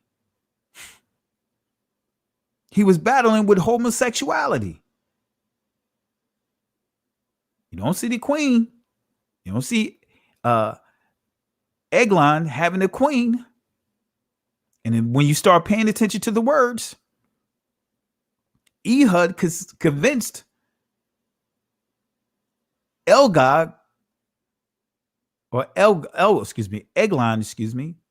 to be alone. Right? I could take it a step further, but let's see what Josephus says about this. Let me read what Josephus says. Right? Ehud and Eglon. There was a young man of the tribe of Benjamin whose name was Ehud, the son of Jerah, a man of very great courage and bold undertakings, and of a very strong body, fit for hard labor, but best skilled in using his left hand, and which was his whole strength. And he also dwelt at Jericho. Now this man became familiar with Eglon, and notice what it says. And this man became familiar with Eglon, right? He knew his behaviors. So he became familiar with Eglon, and that by means of presence. Let me say that again. And that by means of presence, with which he obtained his favor and insinuated himself into his good opinion, whereby he was also beloved of those that were about the king. And it goes on to say, now when on a time he was bringing presents to the king and had two servants with him, he put a dagger on the right thigh secretly and went in to him. It was then summer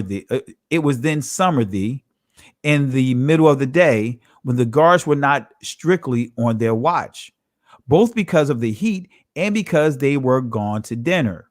So the young man when he had offered his presents to the king, who then resided in a small parlor that stood conveniently to avoid the heat, fell into discourse with him, for they were now alone.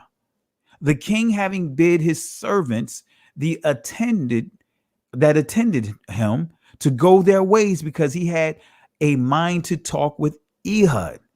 He was now sitting on his throne, and fear seized upon Ehud, lest he should miss his stroke and not give him a deadly wound. So he raised himself up and said he had a dream to impart to him by the command of God, upon which the king leaped out of his throne for joy of the dream. So Ehud smote him to the heart, and leaving the dagger in his body, he went out and shut the door after him. All right. So I just thought I'd share that story. Right. And when you start really piecing it together and doing the detailed studies here, Ehud knew that Eglon was battling with homosexuality, and he used that against him. I'm not saying Ehud had an inappropriate relationship with Eglon. That's not what I'm saying. But when you read, you can see that Eglon made it a point to isolate themselves. He sent his servants away. When you pay attention to the details, Eglon, you'll see that Eglon, right, was thinking something else was going to happen. That's right, Jay High Style. Let me put the Dominion up in here. See, guys, it's a lot. What? Let me put another what up in here. What? One more time. What?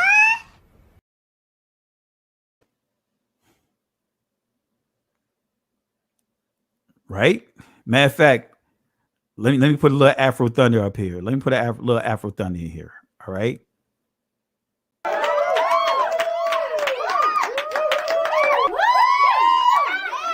Somebody better call the doctor.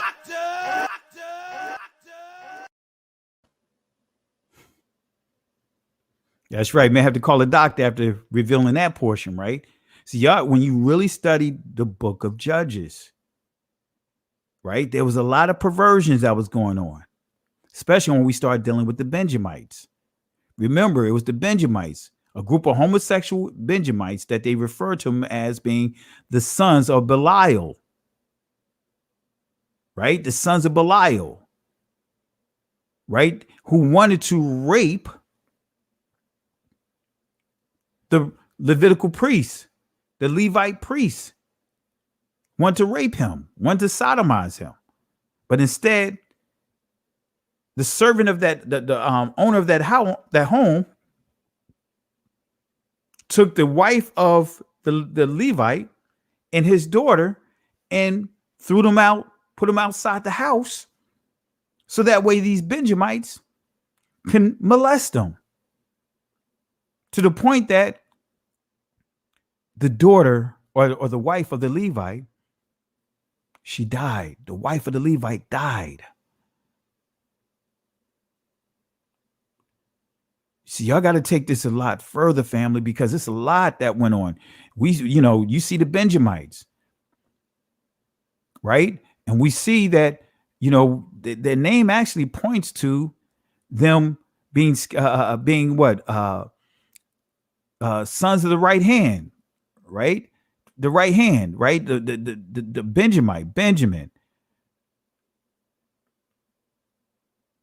right? That's pretty much when we start understanding what it means. Benjamin,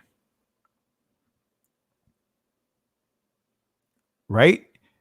The name son of the right hand, son of the right hand.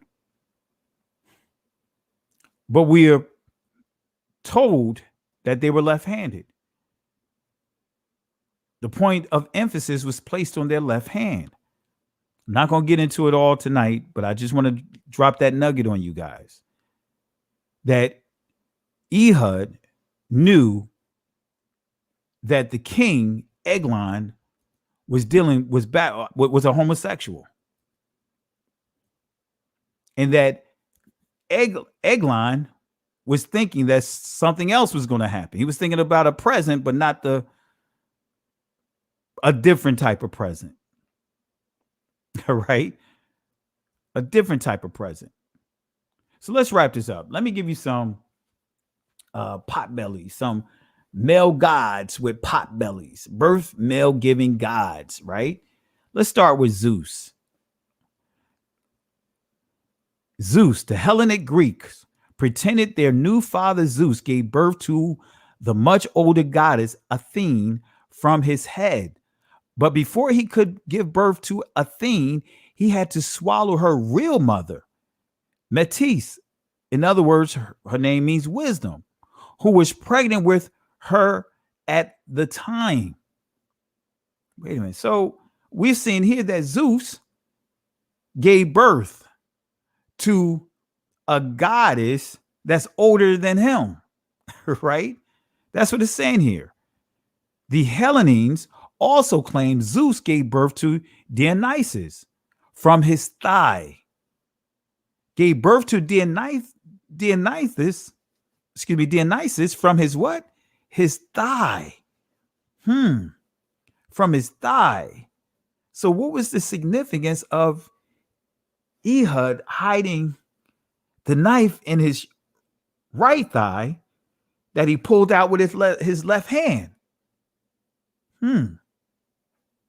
Like Arsenio Hall, something that makes you go, Something that makes you go,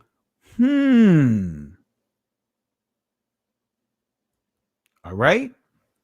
So again, Zeus gave birth to Dionysus from his thigh. But again, the real mother was the moon goddess Selene, whom Zeus killed during her pregnancy. This is dealing with Greek mythology. As conductor of souls, Hermes, right? Hermes, right? Aphrodite, Hermes, male, Aphrodite, wife. This is where you get the word Aphrodite. So Hermes took the 6-month fetus from Selene's womb and sewed him up in Zeus' thigh to continue his gestation. All right, here's another, just dealing with Hinduism. Prajapati,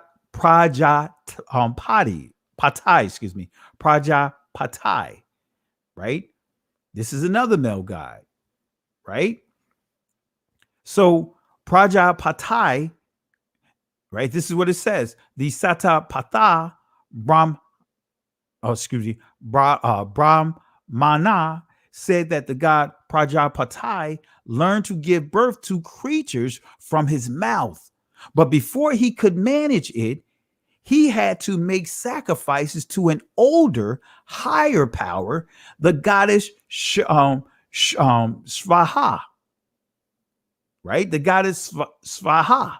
In other words, lady of sacrifices. According to the Padma Purana, a god named Sukra, in other words, which means seed, was born from Shiva's reproductive organ. Shiva, male reproductive organ. After living in Shiva's belly, right? Living in his belly for 100 years. Living in his purse. Living in his belly. All right? Y'all better pay attention to this. Shiva, supposed to be pregnant. A male god being pregnant. However, this was not a proper maternal type birth. Sukra existed beforehand, and Shiva had to make himself pregnant by swallowing him. The Rig Veda spoke of a male creator who gave birth to the mother of creation, then impregnated her, so she brought forth the rest of the universe. Brahmans tried to claim the mother of all gods were born from Brahma's body, even though she was the mother of Brahma too. Brahma was known as lotus born, meaning he sprang from the primal yoni, in other words, the female reproductive organ. The goddess Padma, in other words, lotus, his first lotus throne was located in her lap. The Rig Veda also called her Vak, in other words, the great womb. The queen, notice what it says, called her Vak, right? The great womb. The queen, the first, the greatest of all deities. She said, I begot all Father on high. I dwell in the waters, the deep, and thence extend through all creatures and touch the heavens with my crown, like unto the wind I blow, encompassing all creatures above the heavens and above the earth.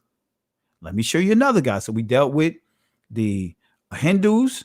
We dealt with the Greeks. Let's deal with the Egyptians. Birth-giving male gods, Atum, right? This is Atum, right? Actually, also Tefnut, right? The twins, right? Atum here, and this is Tefnut, right? You can see panther, right? Cat. So Atum, the local god of Heliopolis, the biblical city of On, claimed to be, and think about it, On, and think about Anan, right? Anan, right? Who is the son of Judah, who got in trouble because he pleased himself. Y'all better pay attention to what the scripture says. This is where you get the word onanism or onanism or onism. I believe it's onanism rather. Right? And he was killed, right? The Most High took his life because he aborted the seed that he was supposed to have. He pleased himself. So family, I want to say this is a little graphic, this particular portion of the slides, but I want you to pay attention. I'm going to read it. I'll try to make it clean. So that way I want to make sure no one is disrespected or feel like they got disrespected by this portion of the presentation. So Atum, the local god of Heliopolis, the biblical city of On, right? Onanism, right? Claimed to give birth to a primal couple from his reproductive organ by pleasing himself, right?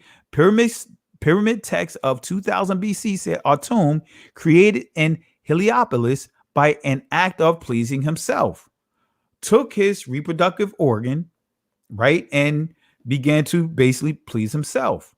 So it goes on to say here, Hellenes also claimed, oh, that's not correct. I didn't put the other part of the slide up here. My apologies, family. Oh, well, I thought I had it up here, and I have to claim that this is from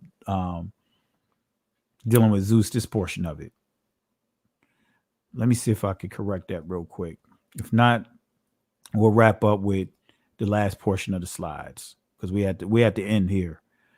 We are at the final stretch here. We're at the stretch run as we get ready to close out with Lil Nas.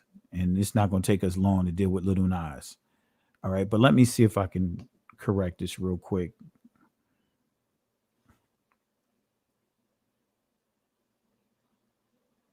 Let's see.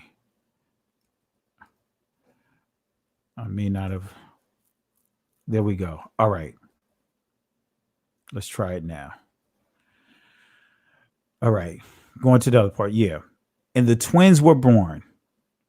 So it's saying that Atum, right, pleased himself and gave birth to Shefnu and Tefnut.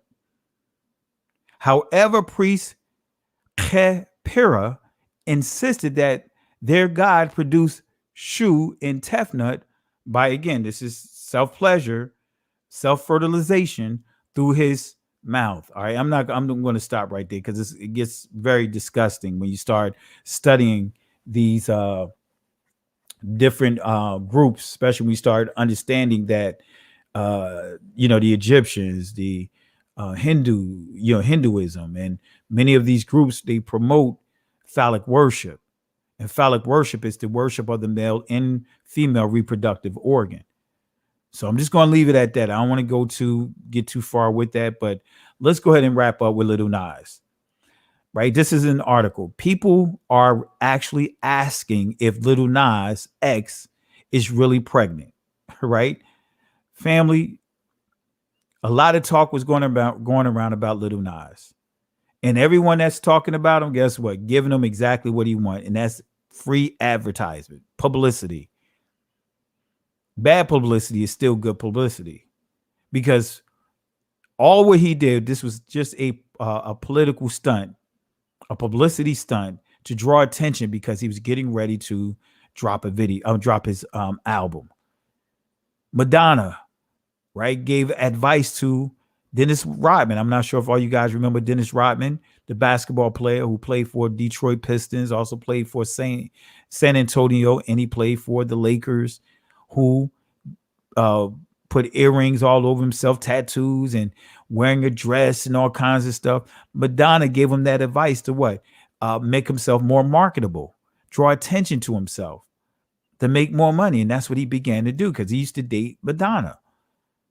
So Lil Nas X has proven he is a master. See, Hasatan is the master of what? Manipulation. Let me say that again. Remember, the scripture tells us that Hasatan is the prince of the air. In other words, manipulation.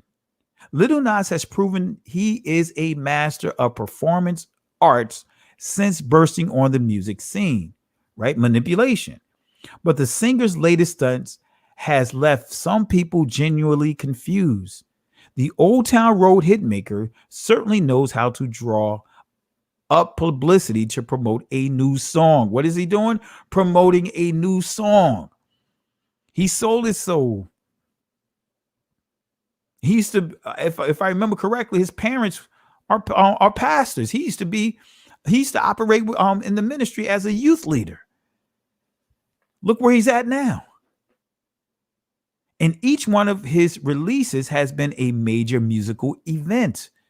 This time to promote his debut album, his baby, Montero, the 22-year-old released an over-the-top pregnancy shoot earlier this month, complete with a realistic-looking bump and flower crown. So again, this time to promote his debut album, his baby Montero, right? His album, his baby, right? The power of the belly, right? So he wanted to what? Put together a purse, right? To carry his album, right? Had his man's purse, like Eglon had a belly, he had his man's purse. That when he got stabbed in his belly, it said that his belly completely absorbed the knife. So this time to promote his album, his debut album, his baby Montero, the 22-year-old, released an over-the-top pregnancy shoot. All right. We already dealt with this right here. This is a repeat here. So I'm not going to go into this again. All right. So family, that's pretty much the conclusion of this lesson. Right. I'm going to drop the link again in the comment section. And if any one of you guys want to jump in, feel free to do so.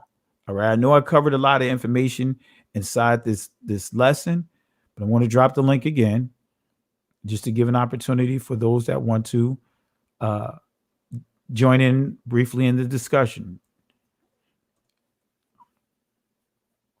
All right. So that's what the whole Lil Nas thing was about, to sell albums. And guess what? He wanted to get everyone talking so that way people can start what? Tuning into his album, want to buy his album just to see what he's going to say. Go to his YouTube channel just so that way they can see what he's going to do. All of this is a publicity stunt to draw attention. All right. That's all it is, to draw attention to himself, to sell albums, to make money. All right. So again, I'll give it another minute or so. If we don't have anyone that want to jump in to share your thoughts on this lesson, we'll stop right here. We'll stop in a few minutes. All right. So I'm gonna give a couple of more minutes. But again, family, this is why we have to go deeper with our studies. And I left the video up. Normally I take down our Shabbat services, because some later on in the upcoming weeks, I'll teach you on that lesson again. But, I tend to leave it up for, the matter of the duration of the service. But I encourage you guys to watch that lesson. We had a great time just at the Shabbat. Had someone that asked a question about eating pork. And I encourage you guys to watch that video. Start at about, if you want to go straight to the actual words as far as the lesson, go to about the 25-minute mark. But it starts off with our praise and worship. All right. Let me see here. Who is this? New being me. All right. Let me bring this person in. All right. Can you hear me? New being me?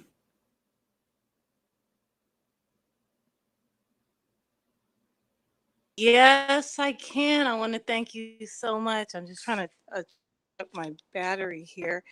First of all, I just want to thank the family, the Most High.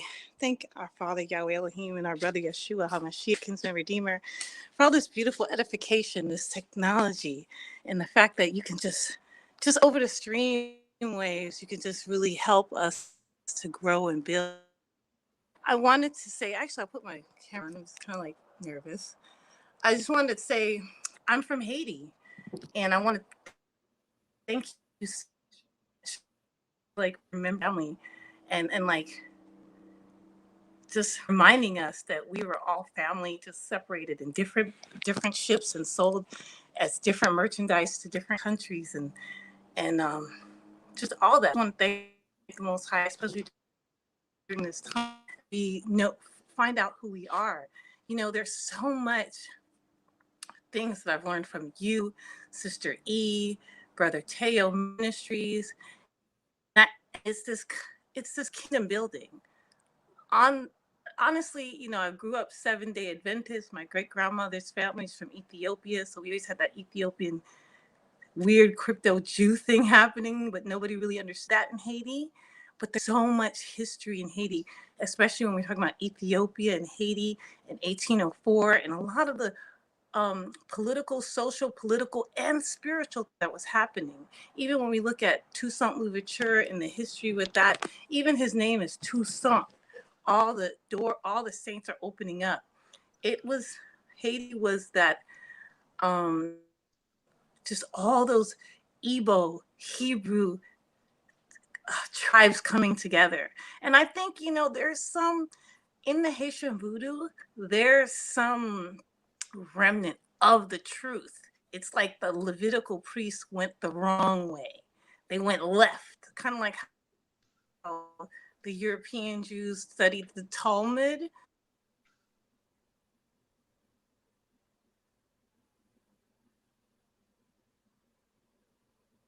I think we lost New being me. And hopefully she can reestablish her connection. But she was making some great points of, reiterating of us being the same people, and also showing, because when we look at the Igbos and we look at the Limbas, and as she was pointing out, the Levitical priests, when we dealing with the Levites, right? Dealing with our brothers and sisters in Haiti. One key point she pointed out is that even when she pointed out them indulging in voodoo, well, guess what? When we look at our our people in the scriptures, even though, guess what? We were still the people of the Most High, right? But they began to what? Indulge in other false beliefs of other cultures that they were forbidden to do, right? We see that in Amos chapter 5, I believe, when they began to indulge in and mesh that with the feast days, the holy feast days, and the Most High rejected it.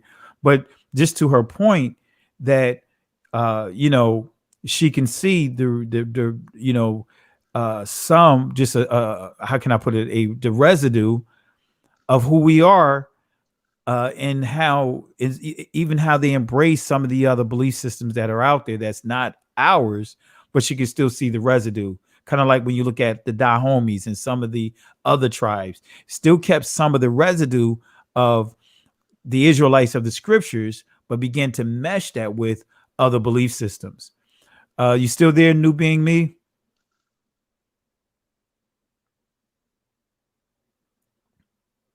All right. Uh, Sister Janet, you want to come on in while New Being Me is working on her connection. Dr. Newell, did you want to jump in? Sure. Can you hear me? Yes.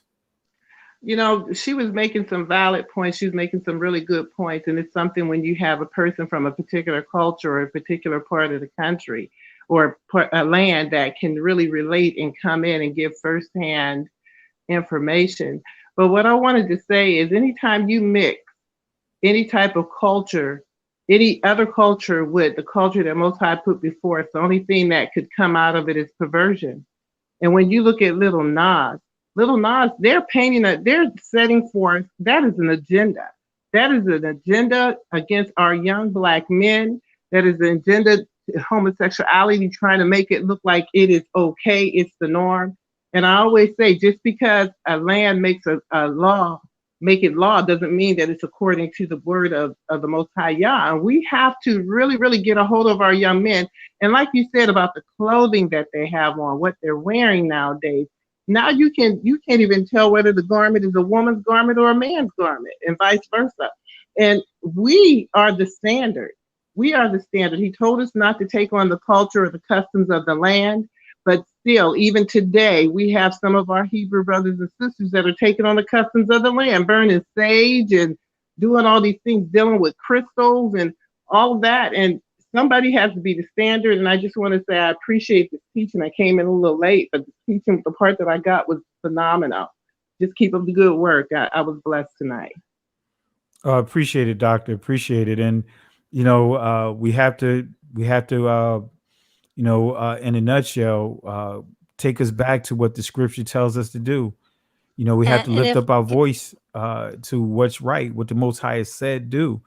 And it's sad that the standards have gotten so low, yes, to where as though we're accepting any and everything. Absolutely. People are willing to say, like, for example, of let's just say someone that they know is crooked. Well, that person's got some good.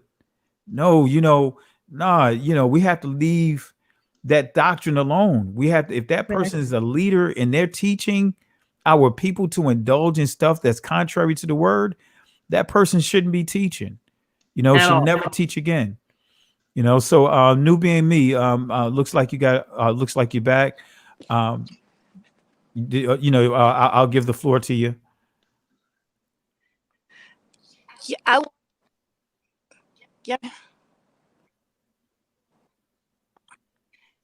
yeah, I'm having some technical issues, but Yahweh willing, I can get this message through.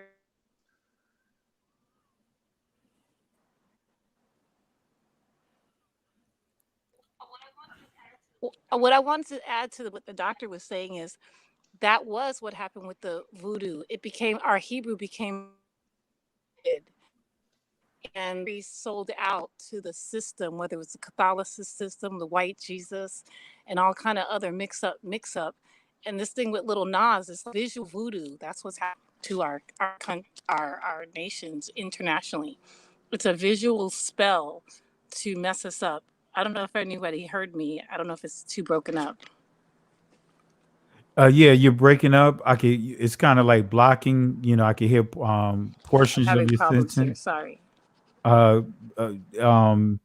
If you maybe try reposition yourself to see if that'll give you a better signal.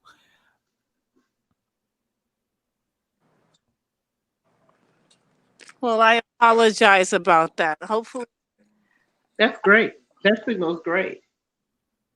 No need to apologize, my sister. I mean, yes. it happens. You know what I mean? And I just really appreciate you just reaching out. Yes, sir. No, go ahead. New being me. What I was saying is that this is a visual voodoo that's attacking. Yes, thank you so much for that and the patience. But this is a visual voodoo that's attacking our communities internationally, and that's exactly how, like the sister said, the perversion of our Hebrew traditions were mixed up and mashed up, and that's how we got voodoo, and this is how we got this confusion currently. I hope Absolutely. that went through. No, we heard you. We heard you clear. You sound good now. We heard everything you just said.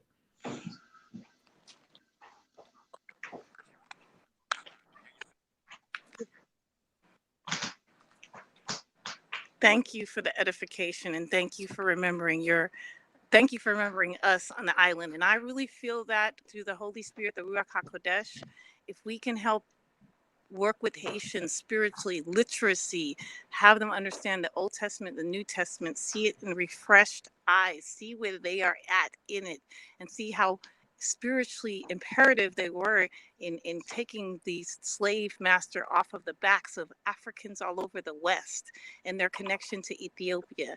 If we can get free literacy, biblical literacy, historical literacy for free to our Haitians in the island, all of us will wake up out of this bad nightmare, because Haiti is the key.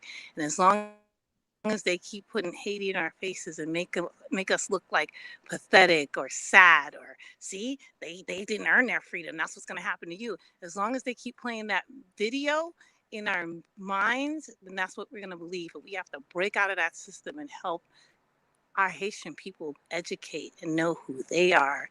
Then we will all wake up. Give thanks.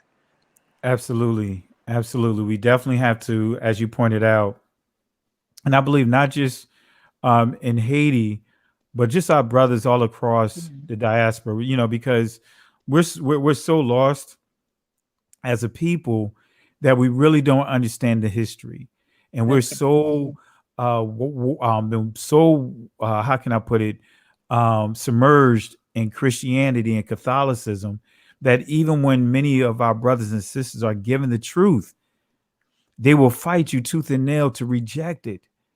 And so this is a problem right across the board. And it's interesting with Haiti about when I was really researching this years ago, trying to get some key information, how the library was destroyed.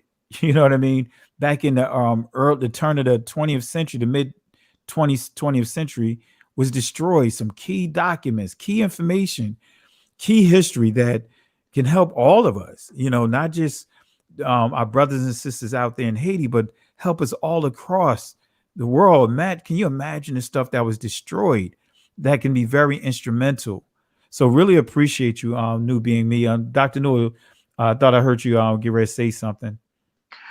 Yes, I was. I really believe that what's happening with Haiti and how they have it broadcast on the television, I really believe our country is trying to tell us, trying to send a message to us as well, trying to make us know that they still have their foot on our neck. This, like she said, this can happen to you. And also, our country has painted Haiti as a land of nothing but witchcraft, and that they're being punished by the Most High because of, the practices that they have. But also there's something going on. The hidden agenda behind all things is what our government and other governments have done to Haiti for the impoverishment of the people, and like she said, the lack of literacy, the lack of understanding. And like you talked about that, the library, my brother David and I was speaking last night. We talked for a very long time. I told him about you. It's going to be wonderful when you all get a chance to meet. But we were talking about how our people, and you were speaking about this before too, but it just blew my mind, this conversation, how our people thought that when the slaves ran away, they ran away just to Canada. But we were talking about how they ran to Spanish Florida, how they ran to Texas, and some of them even went back into Louisiana.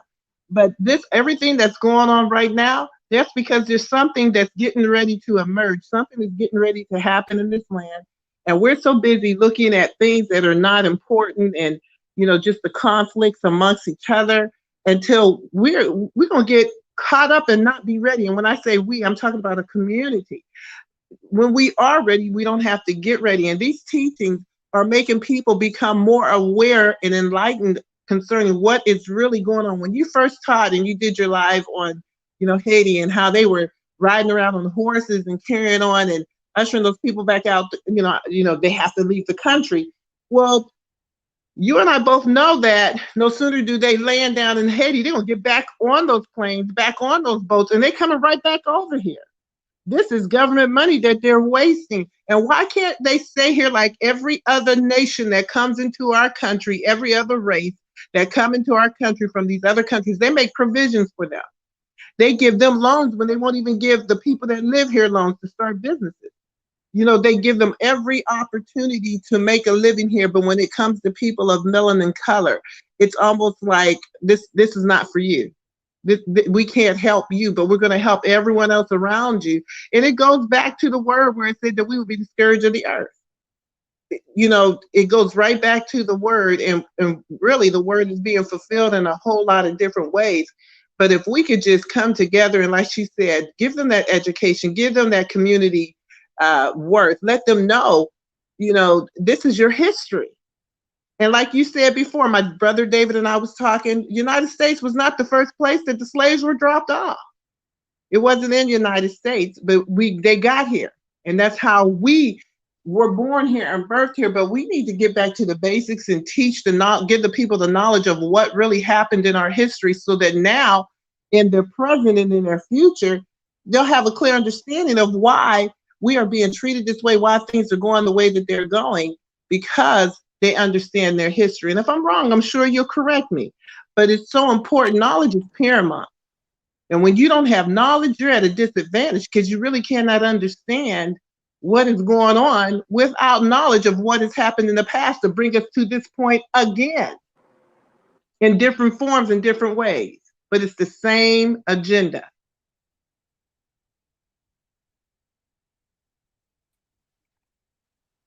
Newbie and me, did you want to jump in and share anything else? Almost. Yes, sir. I want to say, like she's saying, it's kind of like in plain sight. They're kind of subliminally telling us, no, you're still not good enough. Come on. That we're going to tell your family across the way they can't come in either. And it's just really just so prevalent. And you just hit the nail on the head, sis. That's just really, they're just subtly. And another thing I wanted to just mention is Haiti. That's not even the word sound. It's IET. That's how we're supposed to. So even when they us back in the 1800s, they changed the name to Haiti because they want us to hate each other. So it's all word sound power. Our real name is Haitians. We're Haiti, the name of the island, and that's the indigenous name. So I just would appeal to our family to please call it IET. And even the name of the island was initially Quisqueya. Quisqueya. That's the name of the island initially, and then it was changed to IET, and the West has marketed us to hate each other. So that's why they keep making us with that vibration of Haiti, Haiti. So we have to change that up and call our Haitian people IET. And that's would really help out with the vibration and the word and the cursing. Because remember, even coming from a spiritual point of view, voodoo is real. The spirit world is real. You just got to know, are you serving the Most High and his angels will serve you? Or are you serving fallen angels? And that's what people are doing in this world, in this country. In Haiti, we have people who are possessed, but in this country, America, we have people who are possessed too, but we call it mental health and schizophrenia and bipolar. And so we have to understand the zombie culture that's here is not the zombie that's even related to Haiti. So I really and treat that, yes, it's very important that all of us in the diaspora be literally education, literal comprehension, but it's imperative that the Haitians in the island know how to read. We have an island where there's 70% illiteracy, my brothers and sisters. This is a problem, and that's why it's imperative that by any means necessary, Haitians will have to learn to, whether it's in English, whether it's in Spanish, whether it's in, to help our brothers out of this koshma, out of this nightmare. They are related to us. If one family member is in a problem, then we're all in a problem. So help IT get some Bibles out there. And what's so blessed about, even with the Haitians who left South America and going back to Haiti, it's terrible. But you know what? Our Creator, Yahweh Elohim, will always make something beautiful out of something tragic. So now we have a lot of Haitians going back to Haitians going back to Haiti with the language Spanish, with Portuguese, with other language bases.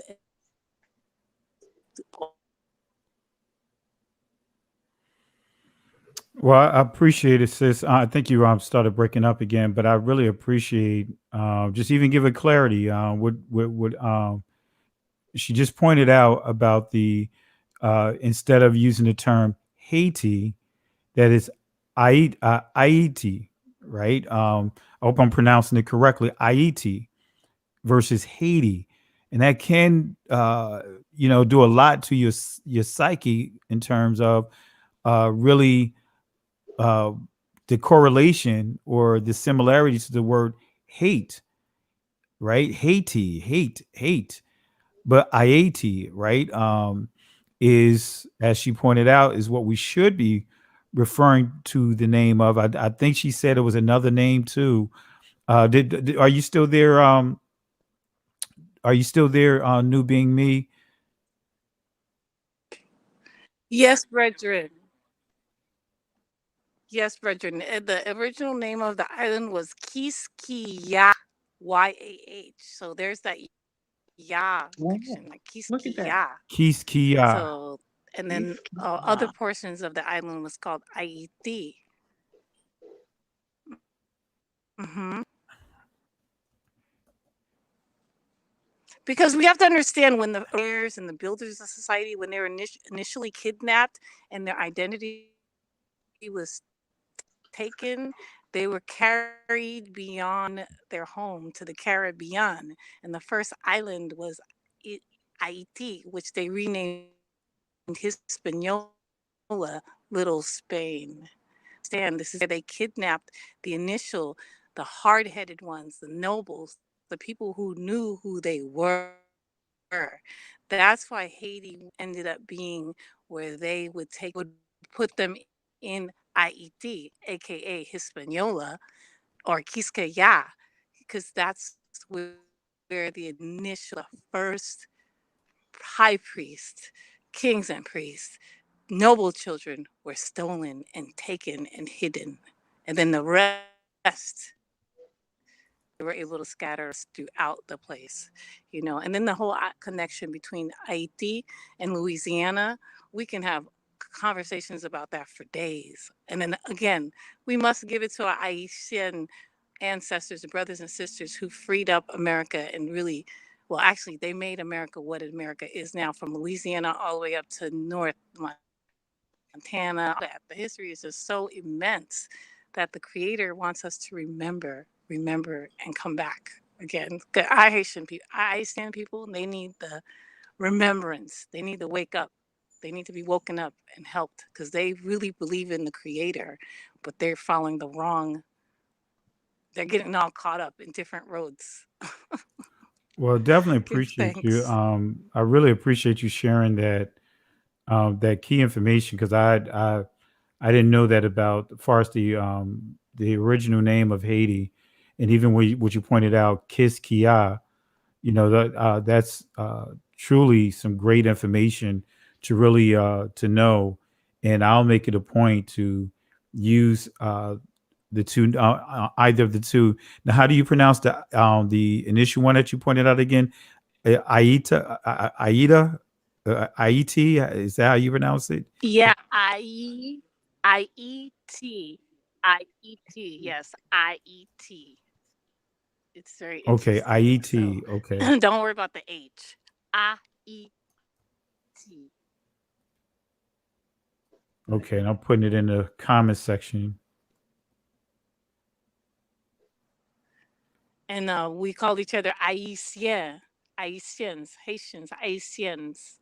Haitianos. In Spanish, they say Haitiano. That's just a little bit more loving when we come in from our South American brothers and sisters. They're like, oh, Haitiano. So they kept so if you want to call us Haitiano, Haitien, but that's going to really work and help with the vibration of what's happening in terms of the word sound and how the creator would like us to have our real names, not what the colonizer rebranded us as because we were the first, the T word, you feel me? The first terror to attack the colonizer. That was their dread, you feel? Oh yeah, yeah, definitely. As far as liberating, defeating Napoleon's army. So a lot of backlash because of that. So I really appreciate you, sis. And anytime you're able to jump on, feel free to jump on. I definitely appreciate it. And thank you for all that, just even giving us the clarity about, the name and if there's any other information you want to share, because that is important. And the message that I really want to make sure our people understand is that we are all the same people, Yes. because it really bothers me when, even, just some of the responses from our brothers and sisters to respond as if, um, IET or Kia, I hope I said it correctly, Kiss Kia, Perfect. is Perfect. uh, kind of respond as if as if we're not the same people. Like that's those people over there, and not realizing that when we do that or say that, we actually uh, help pushing and continue to push further their agenda to keep us divided. So again, we're all the same people. It's just that the stroke of the pen, we ended up coming to different areas. We could be right in that same territory. It could be a reverse roles. We could be there and our brothers and sisters could be here. And let me just And historically, if Napoleon didn't loan, he wasn't selling the Louisiana Purchase. He hawked that territory to try to win Russia. So he was planning on getting that territory back. So if the United States didn't steal that territory back from him, say no, we gonna keep it. As a matter of fact, the family members between Louisiana and Haiti and all throughout the South, that's a tight history. There was a family severing that happened after 1796 and then beyond that really affected Louisiana and people in Haiti because those are the same family members.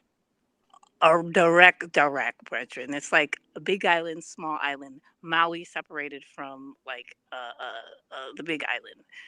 That's what happened. So imagine that in the Polynesian Islands, what happened here in the Americas with the South, Haiti, and Louisiana particularly. That's why the the Eastern Bloc couldn't really comprehend the new territory they had acquired. They couldn't control these Negroes. They uppity Negroes, and because again we were all colonized by different Western powers, different mindsets. Some were Anglified, some were Francofied, some were Spanishfied. So the only thing I ask and pray is that free literacy. We need free literacy in IT in Haiti. That will free up our island from any Western or foreign invasion or economic manipulation. Support free education on IT. and that will free us up in the next 20, for real, and start with the scriptures. Well, def- Because that has everything. The Apocrypha too. yeah, Okay? yeah. Well, definitely appreciate you, sis, and want to have you back on. Whenever your schedule permits, because I definitely believe that we need to hear more history, accurate history about our brothers and sisters, over there in Kiskia. We need to really understand, just some of the things that you pointed out that many of us are just oblivious to, because history is written in, from a one-sided perspective, and it's Right. always going to be favor to those that in their minds believe that they are the victors. So for me, even just seeing the relationship, seeing how our brothers from there played an important role here down in Savannah, Georgia. Just the history of that, and just really getting clarity that just some of the crazy stuff that the French did, using our brothers and sisters out there in in IET, right? I hope I said it correct. IET, using them as human shields. It's just all kinds of crazy stuff when you really study the We, history. we. I suggest read the book, The Black Jacobians, because a lot of our people knew who they were. And that's why the Savannah, Georgia connection is still, they know they were crypto Hebrews. And part of the voodoo is that thing was hidden so much. When you hide a key so deep, you're like, where'd I put that key? Excuse me, pardon. Darn, where'd I put that key? Where'd I put that treasure? The treasure and the secret of who we are was buried so deep under so much boo-boo that we can't come back. We forgot. Nous oublié. We have forgotten. And so, yes, Savannah, Georgia, the writings, the veves, the pictorial. I will keep in touch with you, but the pictorial writings, the language that you're talking about, that's very much embedded in the quote unquote, I'm gonna say Hebrew turned to voodoo religion. And if you go back again and looking at Ethiopia, you will find the same geometric shapes. Again, that's connected to Amharic and the Hebrew. These Hebrews, Igbos, knew who they were when these pirates came and took them. And so it's been our history to remember, but it was like we were given, like in the story of Badagry in Nigeria, our ancestors were given a drink. If you go to the Cetros blog, there's a little history about the drink, the poison that was given to our ancestors when they were like, ooh, some of these Negroes, ooh, they're strong. Okay, and these Igbos. So they drug them and put them on the boats. And they were drugged and basically, drugged for 3 or 4 months after the Europeans was like, oh gosh, we got to do something about that. So the history of who we are, it was forgotten. So the first batch knew who they were. The second and third batch were drugged and pharmakia and this voodoo thing was utilized to make them in amnesia. So I look forward to having a reasonment with you in the future. And I give thanks to the Most High and our brother Yeshua HaMashiach, our kinsman redeemer, who has brought us this far. And this millennium, this Zion kingdom, they cannot stop it.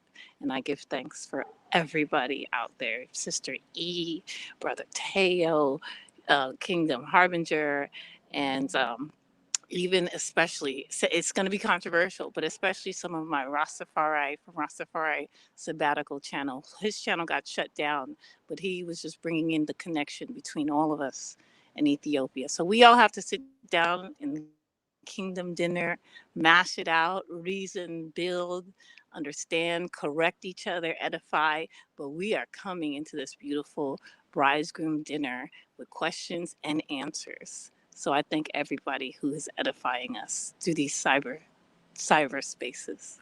Well, definitely appreciate you, sis, and thank you for sharing that information.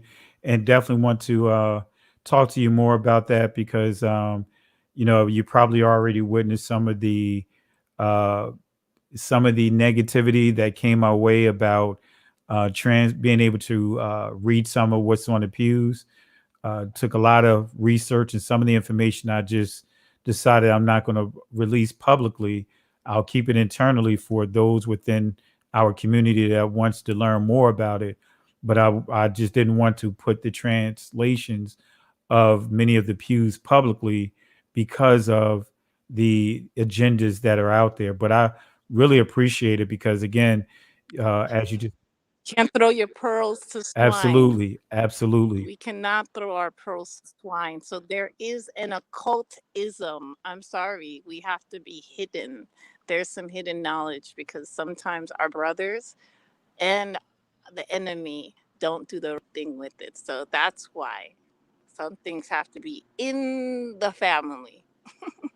And Yeah. so yes, brother, I support. We've watched it, and the Most High has revealed it. So give thanks, and I look forward to more kingdom building. And sister, thank you so much too for your strength and input. So I appreciate love all of you out there. And Thank you. likewise, and feel free. I'm going to drop my email address here in the private chat, and feel free to reach out. Stay in touch, okay? And the next time we go live, and especially when I plan on releasing a couple more videos titled "The Road to Savannah" to give more history about our people. And again, like you pointed out, many don't understand the history of our people in IET. About just the culture. Even like what you pointed out with the writings and the mixture of the languages, and just even when you think about the Spanish, the influence of Ladino, and it's a lot that I definitely would like to have you on and be part of that discussion especially when I deal with those areas. So again, I appreciate you for taking the time out, and I'm going to put my email here in the private chat so you can see. Let's see here, Sister Newell. I mean, Dr. Newell, did you want to say anything?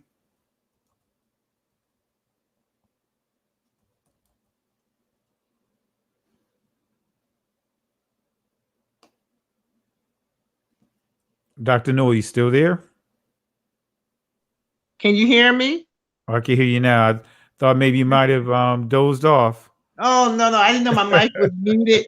But I wanted to say I appreciate all that our sister shared with us. And I really believe that the Most High is making us aware of our brothers and sisters, not just in this part or Kiskiya. I love that when she said Kiskiya, that touched me. And just in different parts of the world, I believe that he is bringing exposure to who belongs to him in different parts of the world. I was sharing with someone, I said, listen, y'all had someone everywhere. We were scattered abroad. And so there's some Hebrews in Haiti, there's some Hebrews in Cuba, there's some Hebrews in Russia, there's some Hebrews in Germany, you name it, Japan, China, Turkey. Our people are all over the place, but I believe that he is bringing light to where we're at and who we are, and they're beginning to speak out. And once again, we need to stand with Kiskiya Ayeti. We need to stand with them, and we need to make our voices be known. Some people say, well, it doesn't matter. They're not going to listen to us anyways. But if enough of us speak and enough of us act, somebody is going to listen. Somebody's going to listen. I firmly believe that change has to come, but it starts with us. And what the problem is, a lot of people feel like that we don't have any power. But the scripture says he's given us power over all the power of the enemy. And we have power in that spoken word when we know what we are talking about. They can't combat, or they can't fight against truth in a way where they can cause truth to be rejected. They may reject it, but they can't stop or silence truth. Truth stands and speaks for itself. And I really appreciate all that she shared tonight. And I can't wait until you have the next session, because this was very enlightening. And just hearing her voice was truly a blessing. Truly a blessing. That's all I had to say. Absolutely. Well, definitely appreciate everyone for tuning in tonight. I thought I saw Sister Carolyn in the chat. Appreciate everyone for tuning in, and thank all the moderators and as well. And we're gonna have another discussion. Our next discussion will be this upcoming Thursday. May do something earlier than that. May do something Tuesday night, but we're definitely going to do that. And my sister, feel free. Any history or sources that you want to share, feel free to do so. Now, and we're definitely going to have you back on. Okay. All right. Well, family, we're going to go ahead and conclude this this live here. I want to just give you guys some words of encouragement that, like I always close out every lesson with, Exodus chapter 14, verse 13 and 14. When Israel was facing what seemed to be a dead end, similar to what we're dealing with today, with what's happening to our brothers and sisters in IET, and what's happening around this world. It seems like we're hitting a dead end. We have a huge stumbling block in front of us from the mandates and all that other stuff. And, the Most High said to Moses to say this to the people, fear ye not, stand still and see the salvation of Yahweh. These Egyptians that you see here today, right? These Egyptians, these strongholds, this opposition will never have power over you ever again. Why? Because the Most High is going to fight for us, but we have to hold our peace. Can't go back, can't stay here. Keep moving forward. Shalom. Amen. Ashe.